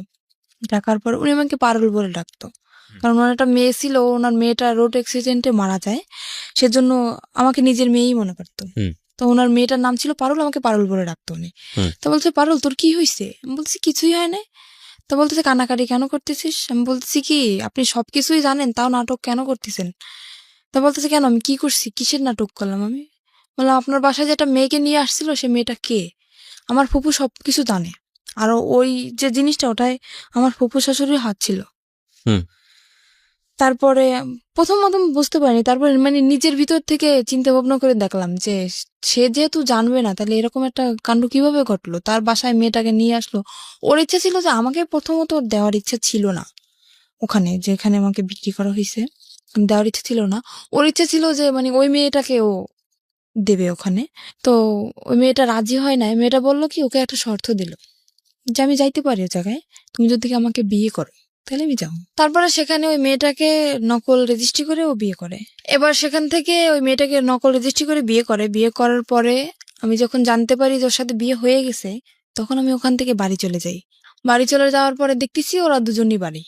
হুম জিজ্ঞেস করলাম কি ব্যাপারে, মেয়েটা কে? আমাকে সেখান থেকে বাড়ি একদম ঢুকতেই দিল না, মানে রুমের ভিতরে ঢুকতেই দিল না। মেয়েটা তো রুমের ভিতরে, ও তো জানে যে বউ আছে, বাড়ি আসতেই মানে পারে। আপনার শ্বশুর বাড়ি? হ্যাঁ আমার শ্বশুর বাড়ি। ও তো কোনো অ্যাকশন নিচ্ছে না, কিন্তু আমি তো পুরা একদম মনে করেন একটা মেয়ের কখনোই চাইবে না যে তার স্বামীর লাইফে অন্যটা মেয়ে আসুক। আমি তো অনেক রাগারাগি করতেছি, চিল্লাপাল্লা করতেছি। ও সেখান থেকে আমাকে নিয়ে গেল একটা হোটেলে। তারপরে সে হোটেলটা আমার একটা আত্মীয়র। সেই হোটেলে নিয়ে যেয়ে আমাকে বললো দেখো এরকম এরকম একটা মেয়েকে ওকে আমি বিয়ে করিনি, ওর সাথে আমার নকল রেজিস্ট্রি, ওর সাথে আমার ঘর সংসার করার ইচ্ছা না, ওকে আমি ছেড়ে দেবো। বলি কেন তুমি এরকম করলা? তুমি তো আমার সাথে এরকম করতে পারবা, কেন করলা? মেয়েটা জীবনটা কেন তুমি নষ্ট করলা? তা বলতেছে ওর বাবা মার অনেক টাকা পয়সা আছে, তো মানে আমাকে লোভ দেখাচ্ছে, ও টাকার লোভ দেখাচ্ছে। হুম ওর বাবা মার অনেক টাকা পয়সা আছে, কিছু টাকা পয়সা নিয়ে আমি ওকে ছেড়ে দেবো। আমি বলছি এটা কখনোই হবে না। আমি একটা যেরকম আমার মনে যেরকম কষ্ট হয় আমার স্বামীর জীবনে অন্য কেউ আসলে ঠিক ওরও সেরকম কষ্ট, আমি এটা মানবো না। তারপরে সেখানে ওই মেয়ের যে নানি, ওই মেয়েটার নানি কল করছে ফোনে। আমি ফোনটা রিসিভ করি। আমি বললাম কি মেয়ে যে বিয়ে দিছেন জানেন যে ছেলে কি করে? বলতেছে হ্যাঁ জানি। ছেলে কি করে? বলতেছে ছেলে তো রোলার মেশিন চালায়। বলতেছি সম্পূর্ণ ভুল, ও কোনো কাজ করে না। বলতেছে তুমি কি বলতেছো? আমি বলছি আমি ওর বউ। বউ মানি? কিন্তু বউ মানে আপনি জানেন না যে ওর আগে আরো একটা বউ আছে? তো বলছে না তো, ও তো বলছে যে আমি আগে বিয়ে করছিলাম তার সাথে ডিভোর্স হয়ে গেছে। যে ডিভোর্স হয়ে গেছে তাহলে ও আমার সাথে কেন এখন? তারপরে বললো কি আচ্ছা এই করছে, আমরা থানায় মামলা করব, তুমি থানায় আসো। আমি বলতেছি মামলা করার দরকার হলে আপনারা করেন, ভুল আপনারা করছেন, মামলাটা আপনারাই করবেন, আমি করব না। হুম আপনারা কি করবেন আপনারা নিজেরা ডিসিশন নেন, এর ব্যাপারে আমি কিছু বলবো না আপনাদের। তো ওরা, আমি তো সেখান থেকে আমাকে বলল কি তুমি যেখানে আছো সেখানে যাও, ও মেয়েটাকে আমি কিছুদিনের ভিতরে ছেড়ে দিয়ে আমি তোমার কাছে আসতেছি। আপনি তখন যশোরে? আমি তখন যশোরে না, তখন আমাকে খুলনা একটা হোটেলে নিয়ে যায়। খুলনায়। হুম যশোর খুলনা তো পাশাপাশি জেলা। কত কত এই কথাগুলো হচ্ছে কোথায়? খুলনায় বসে হ্যাঁ খুলনায় বসে একটা হোটেলের ভিতরে হচ্ছে। হচ্ছে? তো আপনাকে যেতে বলছে কোথায়? যেতে বলছে আমি যেখানে চাকরি করি ওখানে আমাকে দিতে সেটা তো বলেছে। যশোরে? হ্যাঁ যশোরে। ওকে। ওখান থেকে আমি যশোরে চলে যাই। চলে যাওয়ার পরে মানে যেটা বললাম আমি বিশ্বাস করলাম আবারও। হুম ওখান থেকে যশোরে চলে যাই, যাওয়ার পরে ও মেয়েটাকে নিয়ে আবার ওই বাসায় আসে। ওই বাসা বলতে? আমার ওই যে ফুপুর বাসায় আবার আসে। আপনার আপন ফুপু? না ফুপুর শাশুড়ি। ফুপুর শাশুড়ি, ওকে। হ্যাঁ, ওনার বাসায় আবারও আসে। আসার পরে আমি সেদিন যখন আমি খবর পাই, ওই খালা আমাকে কল করে, যখনই আমি খবর পাই আমি সাথে সাথে অফিস থেকে বেরোয় চলে আসি। আমি আমার ম্যাডামকেও বলি না যে আমি যাচ্ছি, সেখান থেকে আমি সাথে সাথে বেরিয়ে চলে আসি। আসার পরে ও আমার আসার আধা ঘন্টা আগে বের হয়ে গেছে। যাওয়ার পরে আমি কল করছি ওকে, কি ব্যাপার, তুমি নাকি আজকে আসছিলে, তুমি চলে গেছো কেন? তো বলতেছে আমি কালকে আসবো। তো পরের দিন আসলো, আসার পরে রাত্রবেলা আমি ওর সাথে কথা বলতেছি না, কিছু না, ঝগড়া লাগাই দিতেছি। তো তখন ও রাগ করে চলে যাবে, থাকবে না। বলতেছে তোমার এই মেজাজ দেখার জন্য আমি আসি নাই। এখানে আমার তো রাগ করাটা স্বাভাবিক, যেখানে আমার স্বামীর সাথে আমার থাকার কথা, আমি চাকরি করতেছি এক জায়গায়, আমার স্বামী আর এক জায়গায় থাকতেছে, তার সাথে অন্য একটা মেয়ে, বুঝতেছি না, মানে আমার অ্যাকশন নেওয়ার কথা, সে জায়গায় উল্টো আমার সাথে রাগ দেখাইতেছে। আমি এখানে থাকবো না, আমি চলে যাবো। তুমি যাও, আমি রাগের মাথায় বলতেছি তুমি যাও।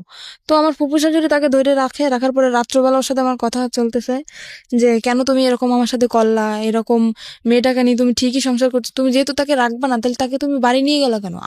আমার বাড়ি জায়গা হচ্ছে না, আর তুমি তারে নিয়ে বাড়ি রাখতেছো, কিভাবে রাখতেছো? তো তখনও করলো কি, ওর মা ফোন দিল, ওই মেয়েটার মা ফোন দিল। ফোন দেওয়ার পরে আমি ফোনটা যে রিসিভ করতে গেছি, ফোনটা আমাকে দিচ্ছে না। আমি জোর করে হাত থেকে ওর ফোনটা নিয়ে গেছি, নেওয়ার পরে আমাকে মার শুরু করে দিছে। মারার পরে ও আমার মাথায় মারে একটা দিয়ে, আপনার ওই যে স্ট্রে থাকে না, সিগারেট খাওয়ার পরে যেটা ফালানো হয়, হ্যাঁ স্ট্রে, ওটা দিয়ে আমার মাথার মধ্যে মারার পরে আমি ওখানে অজ্ঞান হয়ে পড়ে যাই। তারপরে আমার মাথা দিয়ে প্রায় রক্ত বের হয়ে যায়, মানে অল্প কিছু ফেটে যায়, আমি ওখানে সেন্সার হয়ে যাই। প্রায় ঘন্টাখানিক পরে আমার সেন্স আসার পর দেখতেছি ওই মেয়েটার সাথে ও কথা বলতেছে ফোনে। তখনও ও কথা বলতেছে যে আমার ওয়াইফ এদিকে অজ্ঞান, সেদিকে ওর কোনো খেয়াল নেই, ও সেই মেয়েটার সাথে কথা বলতেছে। আমি তখন ওকে দরজা খুলে দিলাম, দারোয়ানকে ডাকলাম, ডাকার পরে আমি বললাম তুমি এখন বের হয়ে যাও। তখন রাত্র 3টা। সেখান থেকে বের হয়ে গেল। যাওয়ার পরে 4-5 দিন পরে আবার আসলো। আসার পরে আমাকে বলতেছে কি যে, আমাকে শারমিন বলে ডাকে, শারমিন আমি যা করছি আসলে আমার আসলে অন্যায় হয়েছে। তো ও ওখান থেকে, মানে ওই মেয়েটা যাবে না, আমাকে বললো কি তোমাকে নিয়ে আমি এক জায়গায় বেড়াতে যাব। আমি ওকে আবারও কিন্তু ক্ষমা করে দিলাম, এত অন্যায় করার পরেও। মানে আপনি মেনে নিলেন যে ওই বউ থাকা অবস্থায় আপনি থাকবেন না, তাহলে? ও বলছে মেয়েটা নেই, মেয়েটা কোথায় গেছে? চলে গেছে। ও মেয়েটা চলে গেছে তারপরে? হ্যাঁ, ও বলছে যে মেয়েটা চলে গেছে, আসলে যায় নাই, মেয়েটা ওর বাড়িতে। ওকে। তারপরে আমাকে বলো তোমাকে নিয়ে আমি এক জায়গায় বেড়াতে যাব। বলছে আচ্ছা ঠিক আছে চলো। তো বলতেছে কালকে তুমি ছুটি নেবা। বলছে আচ্ছা। তারপরে আমি আমার ফুফু শাশুড়ির কাছ থেকে কিছু টাকা নিলাম। নেওয়ার পরে ও আমাকে নিয়ে, মানে আমার লাইফে ফার্স্ট আমি ওই জায়গাটা যখন দেখি, আমাকে একটা জায়গায় নিয়ে যায়, সেখানে সব মেয়েরা, সেখান থেকে আমি দেখার পরে আমি বলতেছি কি ব্যাপার, তুমি আমাকে কোথায় নিয়ে আসছো? তা বলতেছে কি এটা একটা হোটেল মেয়েদের, এখানে শুধু মেয়েরাই থাকে, এখানে কোনো ছেলেরা থাকে না। আমি বলতেছি ছেলেরা থাকে না তো তুমি ঢুকলা কিভাবে এখানে? তো বলতেছে তুমি বুঝবো না, এখানে একটা মেয়ের সাথে আমার সাথে এটা কথা হয়েছে, একটা মেয়ের সাথে আমার সাথে বন্ধুত্ব, ওর সাথে আমি দেখা করতে আসছি এখানে। বলতে দেখা করতে আসছো তো আমাকে নিয়ে আসছো কেন? তো বলতেছে তুমি চলো, তোমাকে দেখতে চাইছে। আচ্ছা ঠিক আছে চলো। আর ওখানে মনে করেন আমি হয়তো কথাটা বললে দর্শক কিছু মনে করতে পারে, ওখানে নোংরা নোংরা ড্রেস পরা হয় তো, তো আমি ওগুলো দেখে আমার খুব খারাপ লাগতেছে। আমি বলতেছি আমি ভিতরে যাব না, তোমার যদি দেখা করার দরকার হয় তুমি যাও, আমি এখানে নিচে দাঁড়াইতেছি, তুমি যেই দেখা করে চলে আসো। তো বলতেছে না তোমার যাওয়াই লাগবে। আমাকে নিয়ে দোতলায় গেল, ওরা দোতলা সিস্টেম, দোতলায় গেল, যাওয়ার পর একটা রুমের ভিতরে ঢুকানো হলো। ও রুমটা ভিতর থেকে বন্ধ করে দিল। কে বন্ধ করলো? আমার হাজবেন্ড ভিতর থেকে বন্ধ করে দিল, আমার সাথেই ও ভিতর থেকে বন্ধ করে দিল। সেখানে কিছুক্ষণ কথাবার্তা আমার সাথে বলার পরে বলতেছে তুমি এখানে বসো, ও তো আবার সিগারেট খায়, তো বলছে তুমি এখানে বসো, আমি একটু সিগারেট খেয়ে আসি, নিচের থেকে নিয়ে আসি, এটা বলে চলে গেল। ঘন্টার পর আমার ফোনটা নিয়ে গেছে যাতে আমি কারোর সাথে যোগাযোগ করতে না পারি। ঘন্টার পর ঘন্টা কাটে গেল, তার কোনো খবর নাই, কি ব্যাপার। তারপর আমি ওখানে একটা খাট ছিল, শুধু খাটই ছিল রুমের ভিতর, শুধু খাট, আর কিছু ছিল না তখন। তারপরে আমি ওখানে ঘুমিয়ে যাই। ঘুমানোর পরে তখন আমি রাত্রে খাইও না, আর রাত্রে আমার রুমে কেউ আসেও না ওখানে। তারপর সকাল হয়ে যায়, সকাল হওয়ার পর আমি বুঝতে পারিনি যে সকাল হয়েছে। আমি ঘুমাই যাওয়ার পরে এবার সকালবেলা একটা মেয়ে আসলো, আমার জন্য নাস্তা নিয়ে আসছে। আমি বলতেছি কি আচ্ছা আমার হাজবেন্ড কোথায় বলতে পারেন? বলতেছে আপনার হাজবেন্ড কে? আমি বলতেছি আমার হাজবেন্ড কে মানে আমার সাথে যে আসছে উনি আমার হাজবেন্ড। তো বলতেছে তা তো জানি না, আপনি ম্যাডামের কাছে জিজ্ঞেস করে নেন। তারপরে সকালে নাস্তা করলাম। আমি বলতেছি কি ব্যাপার, আমাকে আপনার হাজবেন্ডের কাছে ফোন ছিল না? হ্যাঁ ওর কাছে তো ফোন ছিল। আপনার কাছে ফোন ছিল না? আমার ফোনটা তো নিয়ে গেল। নিয়ে গেছে বললাম না যে আমার ফোনটা নিয়ে গেছে যাতে আমি কারোর সাথে যোগাযোগ করতে না পারি। হুম। এবার তো আপনি ওই যে কোনো কারো কাছ থেকে ফোন নিয়ে তোর নম্বরে ফোন দিতে কিভাবে দেবো, আমি তো রুমের ভিতরে আটকানো, আর ওখান থেকে তো আমার কল ওকে করার বাইরে কোনো থেকে সিস্টেম আটকে নেই। দিয়ে গেছে। হ্যাঁ, বাইরে থেকে আমাকে তালা মেরে রেখে গেছে। আর আমি প্রায় 1 সপ্তাহের মতো, কিন্তু বাইরে থেকে আপনাকে যখন তালা মারলো তখন আপনি বললেন না তুমি আমাকে তালা মারতেছো কেন, না ও সেটা আমি তো বুঝতে পারি নাই যে ও বাইরে থেকে তালাবদ্ধ করে রাখে বা এখানে যাইতেছে। কি কি ফাংশন হবে আপনি আগে থেকে আমি জানতেন তো না? জানি না, আমি কিভাবে বুঝবো? আমার মনের ভিতরে যদি সেরকম কোনো সন্দেহ থাকতো তাহলে তো আমি বুঝতে পারতাম যে ও আমাকে আটকে রেখে যাচ্ছে বা ও আমাকে ছেড়ে এখানে রেখে ও কোথাও চলে যাইতেছে, তাহলে তো আমি ওকে বাধা দিতাম। তো ওরা তো মানে লক সিস্টেম, তো হুম। ভিতর থেকে ও করে বাইরে থেকে তালা মেরে রেখে গেছে। হুম। ওই লক করে দিয়ে তারপরে উপরে শিকল লাগে তারপর তালা মারছে। হুম। কিন্তু আগে যে লক করে তালা মারছে সেটা আমি জানি না। হুম। তো ওর বাড়ি থেকেও তালা মারা। তো আমি নাস্তা করার পরে তার 2-3 ঘন্টা পরে একটা মহিলা আসলো, এসে আমাকে বলতেছে, আমার নাম জিজ্ঞেস করলো। তারপরে আমি বলতেছি কি, আমি তাকেও জিজ্ঞেস করতেছি, আমি তো পাগল হয়ে গেছি পুরো, কি ব্যাপার, কোথায় গেল? বলতেছি আচ্ছা আমার হাজবেন্ড কোথায়? তা বলতেছে হাজবেন্ডকে কি বাঁচাইতে চাও? আমি বলছি কেন? তো বলতেছে তোমার হাজবেন্ড আমার কাছে আছে। যে আপনার কাছে আছে তো ভালো কথা। তা বলতেছে, আমাকে বলল যে ওটা একটা পতিতালয়। আমি তখন জানতে পারলাম যে ওটা একটা পতিতালয়। আমাকে বলল তোমার দেহ ব্যবসা করতে হবে এখানে। ওই মহিলাই সরাসরি বললো? সরাসরি আমাকে বলতেছে ওই মহিলা। হুম।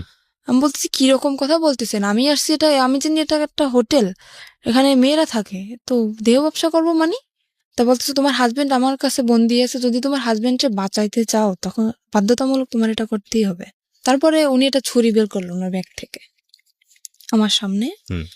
ওরা আমার সামনে ধরার পরে বলতেছে যদি যদি তুমি না রাজি হও তাহলে তোমাকেও মেরে ফেলা হবে, তোমার হাজবেন্ডকেও মেরে ফেলা হবে। কিন্তু আমার হাজবেন্ড তো ঠিক ঘুরে বেড়াচ্ছে, হুম। আমি তো ওখানে বন্দি, মানে ওকে যেরকম শিখিয়ে দিয়ে গেছে ওই মহিলাকে হুম। আমাকে সেভাবেই বলতেছে। তো আমি ভয় পেয়ে যাই, আর আমি চিন্তা করি আমি মারা যাই কিন্তু আমার হাজবেন্ডের তো আমি খুব ভালোবাসি, আমি ওর মৃত্যুর আমি মেনে নিতে পারবো না। তখন আমি বললাম কি আচ্ছা ঠিক আছে, আমি রাজি হই ওখানে ভয়তে। তো ওটা তো আপনার হয় লাইসেন্স প্রাপ্ত, লাইসেন্স না হলে ওটা হয় না। হুম। সেখানে আমাকে থানায় নিয়ে যাওয়া হয় ওখানে। আর আমাকে শিখিয়ে দিছে যে যদি কেউ বলে, জিজ্ঞেস করে তুমি কি ভয়ে ছুটে করতেছো এসব, বা কেউ কি তোমার ভয় দেখাইছে বা কিসের জন্য করতেছো, যদি জিজ্ঞেস করে তো সম্পূর্ণ তুমি একটা কথাই বলবা যে আমাকে কেউ জোর করে নাই, আমার দারিদ্রিক সমস্যার কারণে আমি এসব করতে রাজি হয়েছি। এটা আপনাকে শিখে দেওয়া হয়? এটা আমাকে শিখিয়ে দেওয়া হয়। তো আমার মনের ভিতরে তো ভয়, যেহেতু আমি যদি একলা থাকতাম তাইলে হয়তো আমি স্যারের সাথে বলতে পারতাম যে স্যার না আমাকে ভয় দেখানো হচ্ছে, কিন্তু আমার হাজবেন্ড ওনাদের কাছে জিম্মায় আছে, ওনাদের কাছে বন্দি, সে ভয়তে আমি বলতেছি না। হুম। তো স্যার আমাকে জিজ্ঞেস করলো যে তোমার বয়স তো একদম কম, তো এই কম বয়সে কেন তুমি এসব করতে চাইছো? আমি বলতেছি আমার সমস্যা আছে ফ্যামিলিগত আমার। মানে থানায় গেছেন আপনি? হ্যাঁ, থানায় আমি তখন। ওকে। উনি আমাকে সবকিছু জিজ্ঞেস করলো, তারপর আমাকে একটা পেপারে সাইন করানো হয় যাতে আমি পরে কোনো ঝামেলা না করতে পারি। হুম। মানে আমি স্বইচ্ছায় এসব করতেছি, আমাকে একটা পেপারে সাইন করানো হয় আর ওখানে আমার ছবি টবি সবকিছু তুলে রাখা হয়। ফাইন, এখানে একটা কথা আছে, সেটা হচ্ছে আপনার কাছ থেকে কোনো সার্টিফিকেট চাওয়া হয়েছিল, বয়সের কোনো সার্টিফিকেট? হ্যাঁ, বলছিল যে তোমার বয়স কত, আমাকে শিখিয়ে দেওয়া হয়েছিল যে তুমি বলবে তোমার বয়সে বর্তমান বয়স 20 বছর। আচ্ছা। আমি বলছি 20 বছর বয়স। তো উনি তো সেরকম একটা সার্টিফিকেট বলছিল, সার্টিফিকেট আছে? আমি বলতেছি যে হ্যাঁ সার্টিফিকেট তো আছে, সেটা তো বাসায়। তো উনি আমাকে কাছে দেখতে চায় না, বলে না যে তোমার সার্টিফিকেট আমাকে দেখাও, সেটা আমাকে বলে না। আমি মুখে বলছি যে আমার বয়স 20 বছর, ওই পর্যন্তই এনাফ। তারপরে সেখান থেকে আমাকে নিয়ে আসা হয়, নিয়ে আসার পরে তার পরের দিন, মানে কথাটা বলতে আমার কিছু একটা সংকোচ বোধ হচ্ছে। আপনি আপনার মতো করে বলেন, কোনো সমস্যা নাই। সেখান থেকে পরের দিন সকালে ঘুম থেকে উঠি, ওঠার পরে ওয়াশরুম তো ভিতরেই, গোসল করি। হুম। গোসল করার পর একটা ছেলে আসে আমার রুমে। তখন আমাকে একটা মেয়ে বলে যায় খবরদার ছেলের সাথে যেন কোনো রকম খারাপ আচরণ না হয়। তো ছেলেটা খুবই ভদ্র, আমি সারা জীবনের জন্য দোয়া করব যাতে ওকে আল্লাহ আহ, মানে সাফল্য, ও যেটা চাইছিল ওর জীবনের সমস্ত কাহিনী আমাকে বলছিল। তো ও একটা মেয়ের সাথে এরকম রিলেশন করছিল। ছেলেটা আসার পরে কি হয়েছে? ছেলেটা আসার পরে আমাকে তখন ও রুম ভিতর থেকে বন্ধ করে দেয়। তখন আমি বুঝতে পারছি যে কেন আসছে একটা ছেলে এটা মেয়ের রুমে কেন আসে। হুম। আমি বললাম কি, আমি ওর পা জড়াই ধরলাম যে দেখেন ভাই, আপনি আমার ভাই, আমার তো ভাই নেই, আপনি আমার ভাই। এখানে আমি ইচ্ছাকৃত ভাবে আসিনি, এরকম এরকম আমার হাজবেন্ডকে আটকে রাখা হয়েছে। আর ওর ওখানে যে যা কিছু হয় ও সবকিছু জানে যে ওর ভিতরে আসলে কি হয়। হুম। আর আরো তো মেয়েরা আছে, তো সে তাদের কাছ থেকে হয়তো ও শুনছে যে কিরকম কি এখানে সিস্টেম। আমি সমস্ত কিছু বললাম যে এরকম আমার হাজবেন্ডে আটকাই রাখছে, আমাকে এরকম ভয় দেখাইছে। ও বলতেছে কি তোমার হাজবেন্ড এখন কোথায় সেটা তুমি জানো? আমি বলতেছি আমি জানি যে হাজবেন্ড ওদের কাছে এখনো বন্দি আছে। তা বলতেছি সেরকম কিছুই না, এখানে সিস্টেম হচ্ছে তোমার মেয়েদের এখানে নিয়ে এসে বিক্রি করে দেওয়া হয়। তখন আমি, আমার বিশ্বাসই হইতেছে না, না এরকম আমার হাজবেন্ড করতে পারে না, এতটা খারাপও হইতে পারে না। ও তখন বলতেছে কি, আচ্ছা ওর কাছে ফোন ছিল, বলতেছে তোমার হাজবেন্ড যেহেতু বন্ধু তাহলে তো ওর ফোনটা অফ থাকার কথা তাই না? আমি বলতেছি হ্যাঁ। তো বলতেছে তুমি আমার ফোনটা দিয়ে 1 মিনিট ওকে কল করো। তো আমি বললাম আমি কথা বললে তো আমি বুঝতে পারবো না, তো আপনি কথা বলেন। তো ফোনটা দেওয়ার পরে ওই মেয়েটা ধরছে ওর ফোনটা, মানে যাকে সে বিয়ে করেছে। যাকে সে বিয়ে করছে সেই মেয়েটা ধরছে। ধরার পরে বলতেছে কি, আপনি কে? বলতেছে আপনি কে মানে? আমি তো যার ফোন আমি তার ওয়াইফ। তখন আমি বুঝতে পারলাম যে ছেলেটা যা বলছে সম্পূর্ণ সত্যি। তখন আমি বুঝতে পারলাম। হুম। তো আমি বললাম কি যে ভাই দেখেন, আমি যদি আপনার বোন হতাম আপনি কি এটা মেনে নিতে পারতেন? তো বলতেছে না কখনোই না। বলতেছে আপনার দুটো পায়ে ধরে আপনি আমাকে কিছু করেন না। তখন ওই ছেলেটা আমার করুণা দেখেও ছেলেটা নিজেই কেঁদে ফেলছে। ছেলেটা বলল কি আচ্ছা ঠিক আছে আমি তোমাকে কিছু করতেছি না, কিন্তু এরপর নেক্সট টাইম যে আসবে সে তো তোমাকে ছেড়ে দেবে না, কারণ এখানে টাকার বিনিময়ে সব কাজ করা হয়, টাকা দিয়ে তো কেউ তোমাকে ছেড়ে দেবে না। তো তুমি যদি চেষ্টা করো, আমার মনে হয় তুমি চেষ্টা করলে এখান থেকে বের হতে পারবা। হুম। ছেলেটা আমাকে বলে, বলতেছে যে ই করছে, আমি নেক্সট টাইম যদি আমি কখনো আসি তোমার জন্য আমি সাহায্য করার ই করব। ও বলতেছে যে আমি একটা মামলা করব, যে তোমার ফ্রেন্ড হিসাবে, আমি তোমার ক্লাস ফ্রেন্ড সেই হিসাবে আমি তোমার জন্য একটা মামলা শিট নিয়ে আসবে, ওখানে আমার সইটা শুধু থাকবে আর সম্পূর্ণ কিছু ওই লিখে নিয়ে আসবে যেটা লেখার। আমি বলতেছি সেটা তো হবে না, কারণ ওখানে আমার সই নেওয়া হয়েছে যাতে আমি কোনো কিছু না করতে পারি, পুলিশ সই আমি ফাঁড়িতে। করতেছি, হ্যাঁ পুলিশ ফাঁড়িতে। তো বলতেছে তাহলে কি করবা, দেখো কি করতে পারো। ও তো চলে গেল। এবার আমি দরজাটা আমি নিজেই বন্ধ করে দিলাম। দেওয়ার পরে আমি মানে খুঁজতেছি যে ছুরি বা অন্য কিছু যদি আমি পাই, আমি মানে আত্মহত্যা করার চেষ্টা করতেছি। তো আমি খোঁজাখুঁজি করতেছি, খুঁজতে খুঁজতে উপরে যে সানসেটের পরে ওই যে আপনার বক্স ছিল, বক্স আনছে আমার জন্য, ওই রুমে সবকিছু নিয়ে আসছে আমার জন্য, যেহেতু ওই রুমে আমি থাকবো। হুম। সবকিছু নিয়ে আসছে। তো বক্সের যে কার্টুনটার ভিতরে আপনার ইঁদুর মরা ওষুধ। হুম। আমি পাইয়ে তো, মানুষ তো মানে কষ্ট হয়, কিন্তু আমি পাই তো মহা খুশি। আমি ওটা পাওয়ার পরে অনেক অনেক খুশি আমি, যে আমি এখানে এসব করার থেকে কারে আমি ভালোবাসলাম, কার জন্য আমি রাজি হইলাম, যাকে বাঁচানোর জন্য আমি রাজি হইলাম সেই আমাকে দিয়ে এসব করাচ্ছে, আমি আর নিজের জীবন আমি রাখতে চাই না। তো আমি পুরো প্যাকেট খেয়ে ফেলছি। ফেলার পরে দরজা খুলে দিলাম আবার। দেওয়ার পর আবার আর একটা ছেলে আসছে, এসে দেখতেছে আমার অবস্থা খুবই খারাপ, পুরো শরীর ঘেমে গেছে আর আমি কথা বলতে পারতেছি না। তো আমার যে ওখানের যে ওই যে মহিলাটা ওনাকে ডাক দিল, ডাক দেওয়ার পর উনি তো ভয় পেয়ে গেছে যে এখানে যেহেতু আমার থেকে সই নেওয়া হয়েছে, তখন তো ওরা বুঝে যাবে যে আমাকে ভয় দেখানো হয়েছে, আমার থেকে সই নেওয়া হয়েছে যে আমি স্বেচ্ছায় সব করতেছি, তাহলে কেন আমি বিষ খেলাম, এখানে প্রশ্ন উঠবে না। তখন উনি আমাকে তাড়াতাড়ি হসপিটালে নিয়ে গেল। হসপিটালে নেওয়ার পর আমাকে ওয়াশ করানো হলো, তারপরে ওখানে হসপিটালে আমাকে ভর্তি করলো। করার পরে মোটামুটি থানায়ও খবরটা চলে গেছে, থানার স্যার আমার কাছে আসলো। এসে তখন আমি পুরো অজ্ঞান, তখন আমার জ্ঞান আসে নাই। তো স্যার তখন আমাকে কিছু জিজ্ঞেস করতে পারে নাই, চলে গেছে। যাওয়ার পরে 1 সপ্তাহ পরে ওই যে আমার হাজবেন্ড ও আসে, ওর কাছেও খবর চলে গেছে। হুম। ও আসে, এসে আমার তো অক্সিজেন লাগানো, তারপরে মুখে তো খাইতে পারিনি, এনজি টিউবে খাই। তো আমার হাতটা ধরলো, তো সেরকম একটা কথাও বলতে পারি না। আমি ওকে দেখে মানে কেঁদে ফেলছি আমি যে কি আমি অ্যাকশন নিতেছি, কেন তুমি আসছো, আমার ডক্টর সবাই আমার সামনে, আমি ওখানে অ্যাকশন নিতেছি, তুমি কেন আসছো, তুমি এখান থেকে চলে যাও। আমি এক নজর ওকে দেখার পরে আমি চোখ বন্ধ করে ফেলছি, এতটা ঘৃণা আসছে আমার। আমি বললাম তুমি চলে যাও ওখান থেকে, আমি তোমাকে দেখতে চাই না। তো সেখান থেকে ও বললো কি আমি চলে যাবো ঠিকই, কিন্তু তোমাকে সাথে নিয়ে যাবো। আমি কোথায় নিয়ে যাবো, আবার আমাকে কোথাও বিক্রি করার ইচ্ছা আছে তোমার, কোথায় নিয়ে যাবো আবার?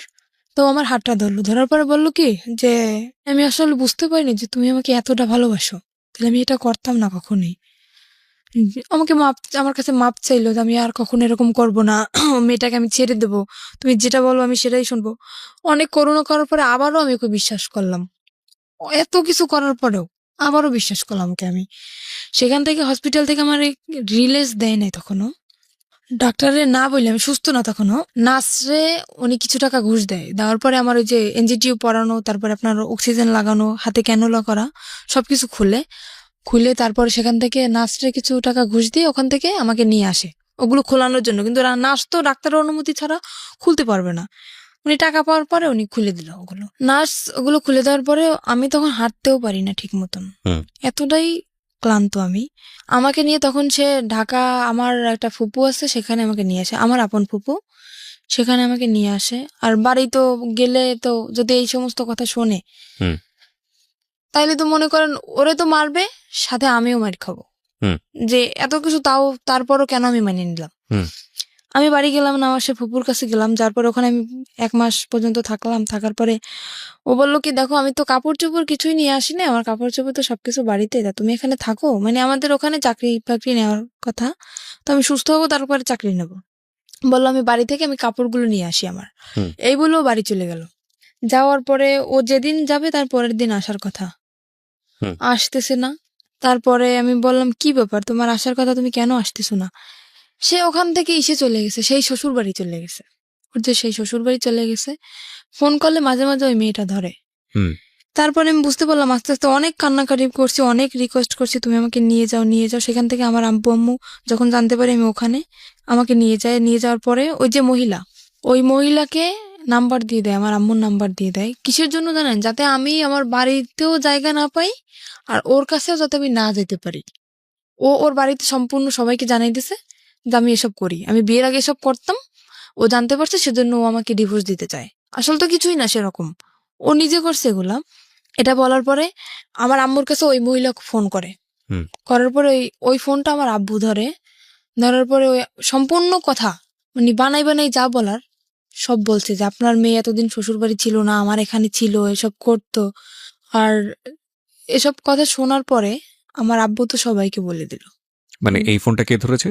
আমার আব্বু, সদাব্বু। না, আমি আসলে এই জিনিসটা একটু ক্লিয়ার হতে চাই। ফোনটা কে করেছে, কাকে ফোনটা রিসিভ করেছে কে? ফোনটা করছে আমাকে যেখানে বিক্রি করে দেওয়া হয়েছিল, ওখানে যে মহিলা ছিল উনি ফোন করছে।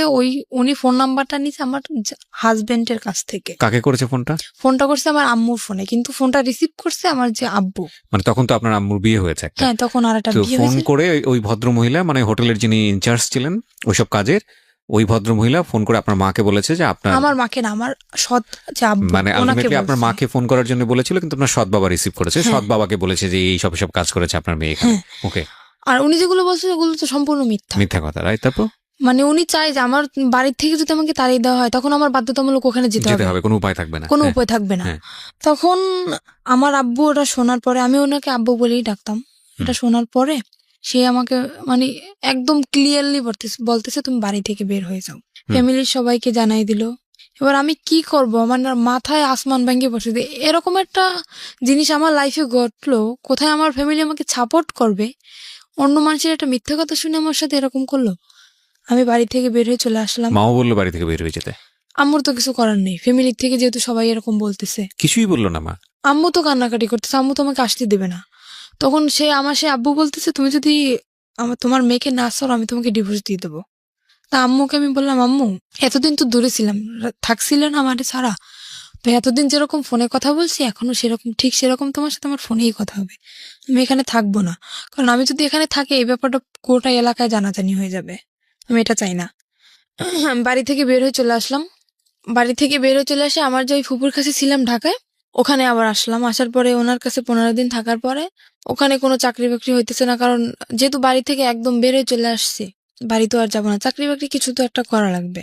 ওখানে কোনো চাকরির ম্যানেজ হইতেছে না। তারপর আমার আম্মু কথা বললো, আমার যে আন্টি এখন বর্তমানে ঢাকায় আছে, ওনার সাথে আমার আম্মু কথা বললো যে দেখ, আমি আম্মুকে সবই বলছি যে আম্মু যেটা তোমরা শুনছো সেটা সম্পূর্ণ মিথ্যা, তুমি আমার কাছ থেকে শোনো। আম্মু শোনার পরে আর আম্মু আমাকে অনেক বিশ্বাস করে, আর আমি আম্মুর সাথে কখনোই মিথ্যা কথা বলি না।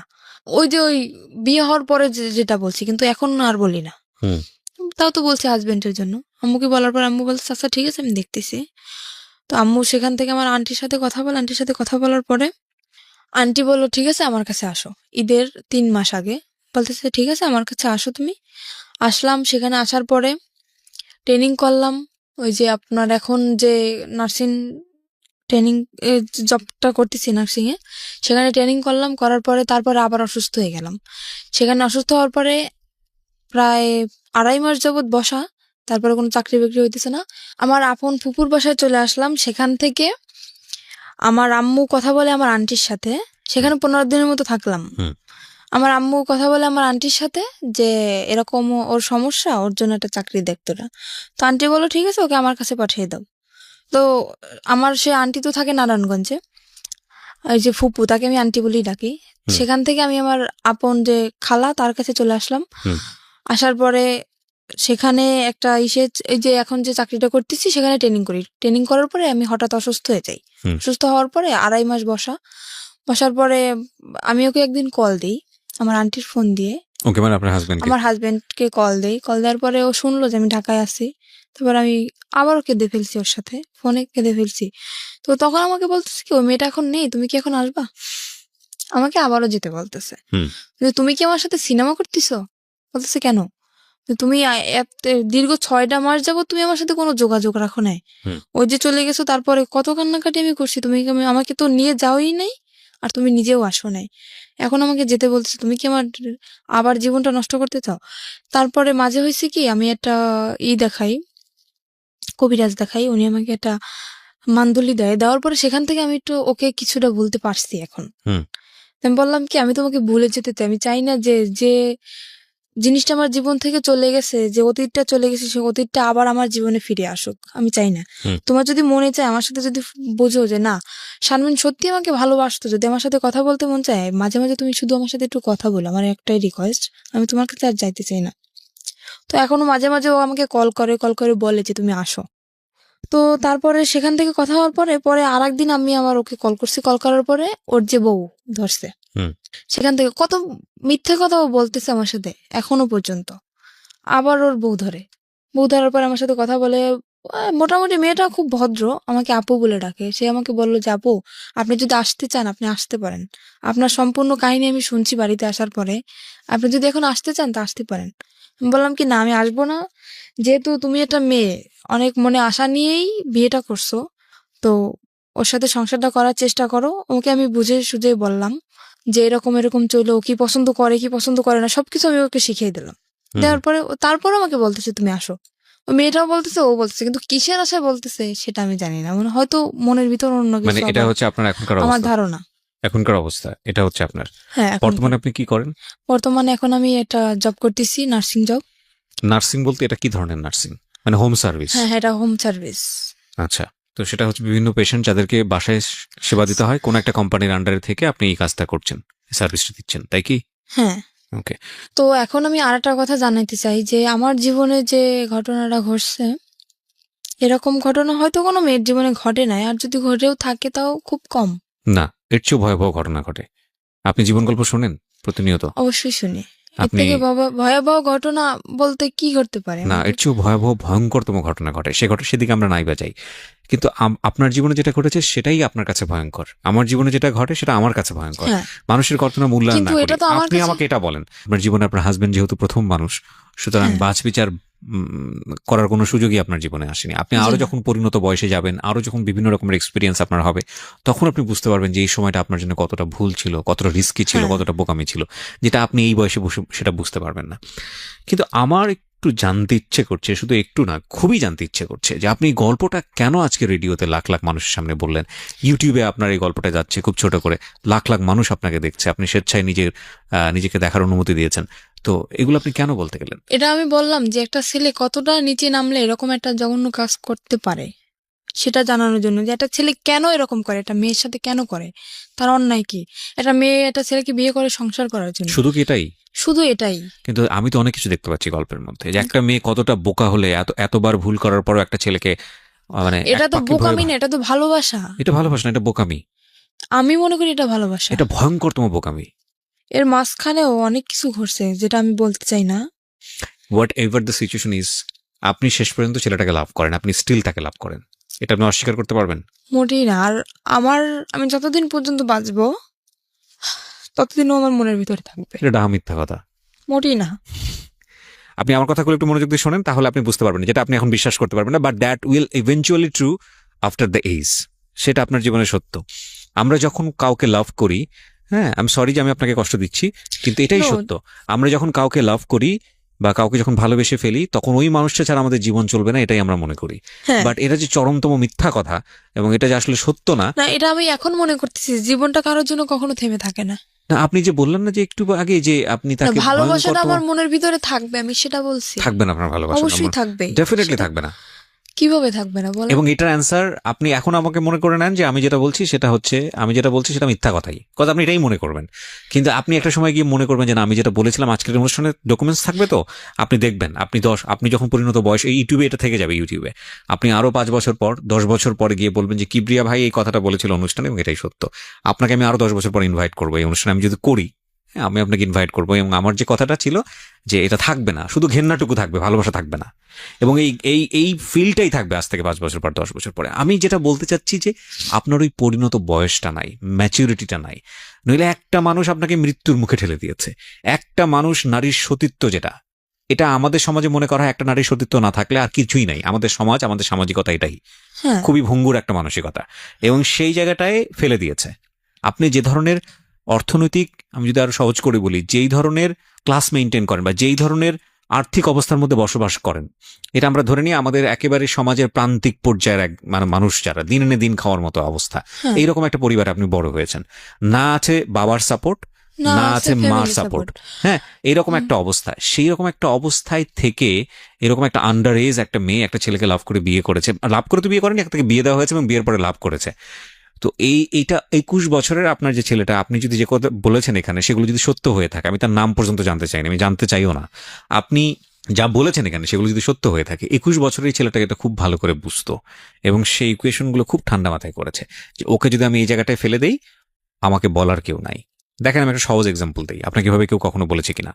ও কিন্তু ভয় পায়, ওর চাচা, আপনার চাচা শ্বশুর যে কদিন বেঁচে ছিল, ছোট চাচা শ্বশুর, হ্যাঁ। ও কিন্তু খারাপ ব্যবহার করেনি আপনার সঙ্গে। না, তার মানে ওর যদি কেউ গাইড করার থাকতো, ওকে যদি কেউ শাসন করার থাকতো, এবং আপনার ফ্যামিলিতে যদি এরকম গার্ডস থাকতো যে না আপনার বাবা ওর ওর একদম মানে সহজ বাংলায় যেটা গ্রাম্য ভাষায় যেটা বলে টুটি ছিঁড়ে ফেলবে, এরকম যদি কোনো অন্যায় হয় তার মেয়ের প্রতি, ও জীবনও আপনাকে নিয়ে এতটা সাহস করতো না। অবশ্যই। রাইট? সো যেদিন আপনার ওকে শাসন করার মানুষটা মারা গেছে, সেই রাতের থেকেই কিন্তু ওর উলটপালট আচরণ শুরু হয়েছে। হ্যাঁ। রাইট? তো এই জিনিসটাও খুব সুন্দর করে ইকুয়েশন করে করেছে, কোনটা যোগ করলে যোগ হবে, কোনটা বিয়োগ করলে বিয়োগ আরো হবে। একটা ওর হ্যাঁ। একটা দিক ছিল কি, আমি যখন যতই আমি রাগারাগি করতাম না কেন, ও কোনো কথা বলতো না, একদম চুপচাপ থাকতো। কারণ কিন্তু ওই যে খুব মানে ও খুব ঠান্ডা মাথায় কাজ করতো। হ্যাঁ, এক্স্যাক্টলি আপনার ঠান্ডা কথাটা মাথায় একদম রাইট। আমি এখন ও যেটা খুব- বলবো আরো অনেক কিছু বের হবে, রাইট? কিন্তু আমি আপনাকে মূলত, আপনি যে কথাটা বললেন না যে ছেলেদেরকে বিশ্বাস করার জায়গাটা, এটা আপনার বয়সের ফিল। এখানে আরো অনেকগুলো বিষয় আছে। আপনার ইমোশনের জায়গাটা থেকে আপনি এত কিছুর পরেও ওই ছেলেটাকে ভালোবাসেন, সেটা আপনার বয়সের কারণেই। আমি এটা হ্যাঁ, বলতে চাচ্ছি, যেহেতু আমার এটাও আবেগ- একটা ভয়ানক রকমের ভুল। লাভ জিনিসটা কি জানেন? লাভ জিনিসটা হচ্ছে উইথ রেসপেক্ট। লাভ জিনিসটা ওয়ান সাইডেড না, এটা একটা সময়ের প্রেক্ষাপটে হতে পারে। হ্যাঁ, জি। আপনি কাউকে ভালোবাসলেন, ঠিক আছে, সে মানুষটা আপনাকে ভালোবাসে না, আপনি সারাটা জীবন তাকে পাগলের মতো ভালোবেসে যাবেন, আপনার জীবনে কেউ আসবে না। দ্যাট ক্যান বি লাইক একটা খুব অল্প অল্প সময়, খুব অল্প কিছু, হয়তো লাখে একজন মানুষ, কোটিতে একজন মানুষ, দে আর ডিফারেন্ট অ্যান্ড এক্সেপশনের জায়গাটা কখনো এক্সাম্পল হতে পারে না। কিন্তু আমরা যারা মোস্ট কমন মানুষ, কমন পিপল যারা, তাদের লাইফে কিন্তু এই ঘটনাটা মানে কমার বেশি এরকম। আপনার লাইফে এখন পর্যন্ত ওকে রিপ্লেস করার মতো মানুষ আসেনি বলেই আপনার কাছে এখন পর্যন্ত মনে হচ্ছে যে না, ওই মানুষটাই অসাধারণ মানুষ। কিন্তু যখন অন্য কেউ চলে আসবে যাকে ভালোবেসে ফেলবেন, তখন মনে হবে যে না, জীবনে অনেক বড় একটা আমি ভুল। এখানে আমার একটা হ্যাঁ, কথা, কিন্তু হয়তো আপনি এসেছে অনেক, কিন্তু আপনার মনে হয়তো ঘন্টা নাড়াতে পারেনি, আপনার মনের ঘন্টাটা বাজেনি, আপনি মনের সেটা বলতে। ঘন্টাটা কোনোদিন বাজবেও না। আর এই ঘটনা আমার সাথে ঘটার পরে আমি কোনো ছেলেকে বিশ্বাস করি না। হ্যাঁ, সেটা একটা অন্য অ্যাঙ্গেল, যে কাউকে আমি বিশ্বাস করি না সেটা একটা অন্য বিষয়, কিন্তু মনের ঘন্টাটা বাজবে না সেটার পেছনের কারণ যদি ওই হয়ে থাকে যে না, ওকেই আমি ভালোবেসে যাব, তাহলে আমি সেটা বিশ্বাস করি না। দেখেন, আপনার জায়গাটা আপনার মতো, আমি রেসপেক্ট করি, কিন্তু আমি যেটা বলছি সেগুলো সবই অভিজ্ঞতার আলোকে, এই অনুষ্ঠান করার অভিজ্ঞতার আলোকে, নিজের জীবনের অভিজ্ঞতার আলোকে, সবকিছু জায়গাটা থেকেই আমি আপনাকে বলছি this is not true, because 16 বছরের জীবন কিছুই না একটা 60 বছরের জীবনের কাছে, হ্যাঁ, এটা কিছুই হয়তো না। এখন আমি বলতেছি, এবং কিন্তু আপনার ভবিষ্যতে 60 এটা বছরে হবে না। গিয়ে, আপনার 50 বছরে গিয়ে জীবন গল্পটা এমন দাঁড়াবে যে 16 বছর নিয়ে আপনার বলার সময়ই নাই, এমনও হতে পারে। সেটাই। রাইট? সো আমিও আপনাকে জাস্ট একটা জিনিসই বলবো যে 16 বছরের টিনেজ যারা আছো, লাভ আসুক বা যেটাই হোক না কেন, যে ঘটনার প্রেক্ষাপটে আসুক না কেন, ওই মানুষটার যদি তোমার প্রতি কেয়ারিংটা না থাকে, ওই মানুষটার যদি তোমাকে নিয়ে ফিউচার প্ল্যান না থাকে, ওই মানুষটার যদি তোমার প্রতি রেসপেক্ট না থাকে, সম্মান বোধটুকু না থাকে, তাহলে তাকে নিয়ে বারবার ভাবো, ভালোবেসে যাও, কিন্তু তাকে নিয়ে সংসার করার স্বপ্ন দেখো না, তাকে নিয়ে অন্তত জীবনের সামনের দিকে স্টেপ নেওয়ার স্বপ্ন দেখো না। কারণ শুধু লাভ দিয়ে সংসার করা যায় না, শুধু প্রেম দিয়ে স্টেপ সামনের দিকে নেওয়া যায় না, কারণ ওই মানুষটাকে অন্যরকম মানুষ হতে হয়, সেখানে অনেক কিছুর হিসাব নিকাশ ব্যাপার থাকে। এই কথাগুলো এত বেশি কমন এবং এত বেশি আমি বলেছি জীবন গল্পে, আমি জানি না মানে অনেকে হয়তো শুনতে শুনতে মুখস্থ হয়ে গেছে আমার এই কথাগুলো। তো আমি আপনাকে বলবো যে আপনি যেহেতু রাইট নাও একটা জব করেন, you are lucky in that sense, কিন্তু লেখাপড়াটা কন্টিনিউ করাটা উচিত। আপনি কি কোথাও হ্যাঁ, পড়ছেন? এখন আমি আবার লেখাপড়া শুরু করছি বলতে কি মানে এটা তো আমার রেগুলারলি ক্লাস হুম। করা সম্ভব না। হুম। তো আমার যেহেতু চাকরি করতে হয়, আমি এখন উন্মুক্ত ভর্তি হয়েছি, প্রতি শুক্রবার ক্লাস চলতেছে। আর এখন আমি যেটা চাই আমার দিক থেকে, যে আমার অতীত যেটা গেছে অতীতই ওটা থাক, আমি চাই সামনের দিকে আগাতে, কারণ আমার ছোটবেলা থেকে যে স্বপ্নটা ছিল সেই স্বপ্নটা আমি আবার পূরণ করতে চাই। কি স্বপ্ন ছিল? আমার ছোটবেলা থেকে স্বপ্ন ছিল আমি একটা পুলিশের চাকরি করব, বিউটিফুল। সেটা আমি আবার এগিয়ে যেতে চাই। আর মাঝখানে হয়তো 2টা বছরে আমার জীবনে অনেক কিছু ঘটে গেছে, সেগুলো আমি মনে রাখতে চাই না। আর এর পিছনে আমি একটা মানুষের সাপোর্ট পাইছি, আমি একটা কথা বলতে পারি, একটা মানুষের সাপোর্ট আমি সব সময়ের জন্য পাইছি। পৃথিবীতে যদি আপন বলতে কেউ থাকে সে হচ্ছে মা, তাছাড়া কিন্তু আমি কারোর সাপোর্টই পাই না। আর আমি আমার আম্মুকে বলি যে, আমার আম্মু যেহেতু এখন অন্যের ঘরে, আমার আম্মুকে বলি আমি আম্মু সারা জীবন সুখে থাক, আমার খোঁজ নেওয়ার দরকার নেই, কিন্তু আমার আম্মু সারা জীবন সুখে থাক, আমি এটাই চাই। না, আমার আম্মু আমাকে অনেক অনেক সাপোর্ট করছে। আজকে এই যে এখন আবার কন্টিনিউ লেখাপড়াটা আবার চালাইতেছি, আপনি চাকরি ওপেন করতেছি। ইউনিভার্সিটিতে পড়ছেন এখন, উন্মুক্ত বিশ্ববিদ্যালয়ে পড়ছেন। হ্যাঁ। আচ্ছা, উন্মুক্ত বিশ্ববিদ্যালয়ে আপনি কি দেবেন? এসএসসি দেবেন? জি না, আমি তো এখন 9-এ ভর্তি হয়েছি। আবার 9-এ ভর্তি, ওখান থেকে তো এসএসসি দেবেন। হ্যাঁ, ওখান থেকে এসএসসি দেবেন এবং পাশাপাশি আপনি একটা জবও করছেন মোটামুটি একটা হ্যান্ডসাম স্যালারিতে। আপনার জবের ধরনটা আমি নাইবা এখানে এক্সপোজ করলাম, সেটা হয়তো আপনার কাজের ক্ষেত্রে একটু সমস্যা হতে পারে, but it's a different case. এবং আমি মনে করি যে এত কিছুর পরেও একটা মেয়ে জব করছে, পাশাপাশি পড়াশোনা করছে এবং স্বপ্ন দেখছে, তার মানে ইউ আর লাকি। আপনি বললেন না একটু আগে যে আপনার চেয়েও কষ্টের জীবন গল্প থাকে কিনা, আপনার চেয়েও ভয়ঙ্করতম কষ্টের জীবন গল্প থাকে, এবং কেউ কেউ হয়তো এই স্টেজে এসে শেষ হয়ে যায়, কেউ কেউ হয়তো হোটেলের ওই শিকলটা খুলতে পারে না, সেখানেই সারাটা জীবন শেষ হয়ে যায়। হ্যাঁ, হ্যাঁ, কেউ কেউ হয়তো ওই যে ইঁদুর মারা বিষ যেটা আপনি খেয়েছিলেন ওখানেই হয়তো জীবনটা শেষ হয়ে যায়। সুতরাং আপনি লাকি যে অনেক অনেক দিক থেকে আপনি সার্ভাইভ করে সামনের দিকে এগিয়ে গেছেন, এবং আমি মনে করি এটা আপনি যেটা স্বপ্ন দেখেন সেটা ভবিষ্যতে আপনার কাছে হয়তো আসবে। তবে আপনার জীবনের সবচেয়ে ভয়ঙ্করতম জায়গা যেটা আপনার সঙ্গে এখনো স্টে করে, সেটা হচ্ছে আপনি এখনো, যদি আপনার কথা সত্যি হয় তাহলে আমি তাকে এভাবেই বলতে চাই, স্টুপিডটাকে আপনি এখন লাভ করেন। দ্যাট ইজ দ্য অবশ্যই। বিগেস্ট মানে ভয়ের জায়গা আর কি। সো প্রিয় শ্রোতা, থ্যাংক ইউ সো মাচ। যারা আজকে এই অনুষ্ঠানটা শুনলেন তাদেরকে আমি ধন্যবাদ জানাতে চাই, এবং একই সাথে ধন্যবাদ জানাতে চাই যারা এই অনুষ্ঠানটা নিয়মিত শোনেন। আমি সব বেলায় এসে শেষ করতে চাই, একেবারে শেষের দিকে যে কথাটা বলতে চাই, প্রত্যেকটা স্টোরি কোনো না কোনো মেসেজ আমাদেরকে দেয়। আজকে 16 বছরের এই সাথী যে গল্পটা নিয়ে আমাদের এখানে উপস্থাপন করলেন, আমরা বিশ্বাস করি প্রথম ভুলটা করেছিলেন তার মা। ওই বয়সে যদি তাকে বিয়েটা না দিতেন তাহলে আজকে সাথীর গল্পটা এরকম হতো না। একটু সাপোর্ট করলে হয়তো সাথীর যে স্বপ্নটা ছিল, যেটা এখনো সে দেখতে চায় যে বাংলাদেশ পুলিশ এসে কাজ করতে চায়, সেই স্বপ্নটা হয়তো তার পূরণ করাটা খুব সহজ হতো। তবুও যে কথাটা বলেই শেষ করব সেটা হলো, স্বপ্নবিহীন মানুষ থাকতে পারে না, প্রত্যেকটা মানুষ বাস করে তার স্বপ্ন নিয়ে। তো সেই জায়গাটি থেকে সাথী যেহেতু স্বপ্ন দেখে, সুতরাং সাথীর ভবিষ্যৎ সুন্দর হোক, সেই শুভকামনা দিয়ে শেষ করছি। থ্যাংক ইউ সো মাচ আমাদের সঙ্গে থাকার জন্য। জীবন গল্প।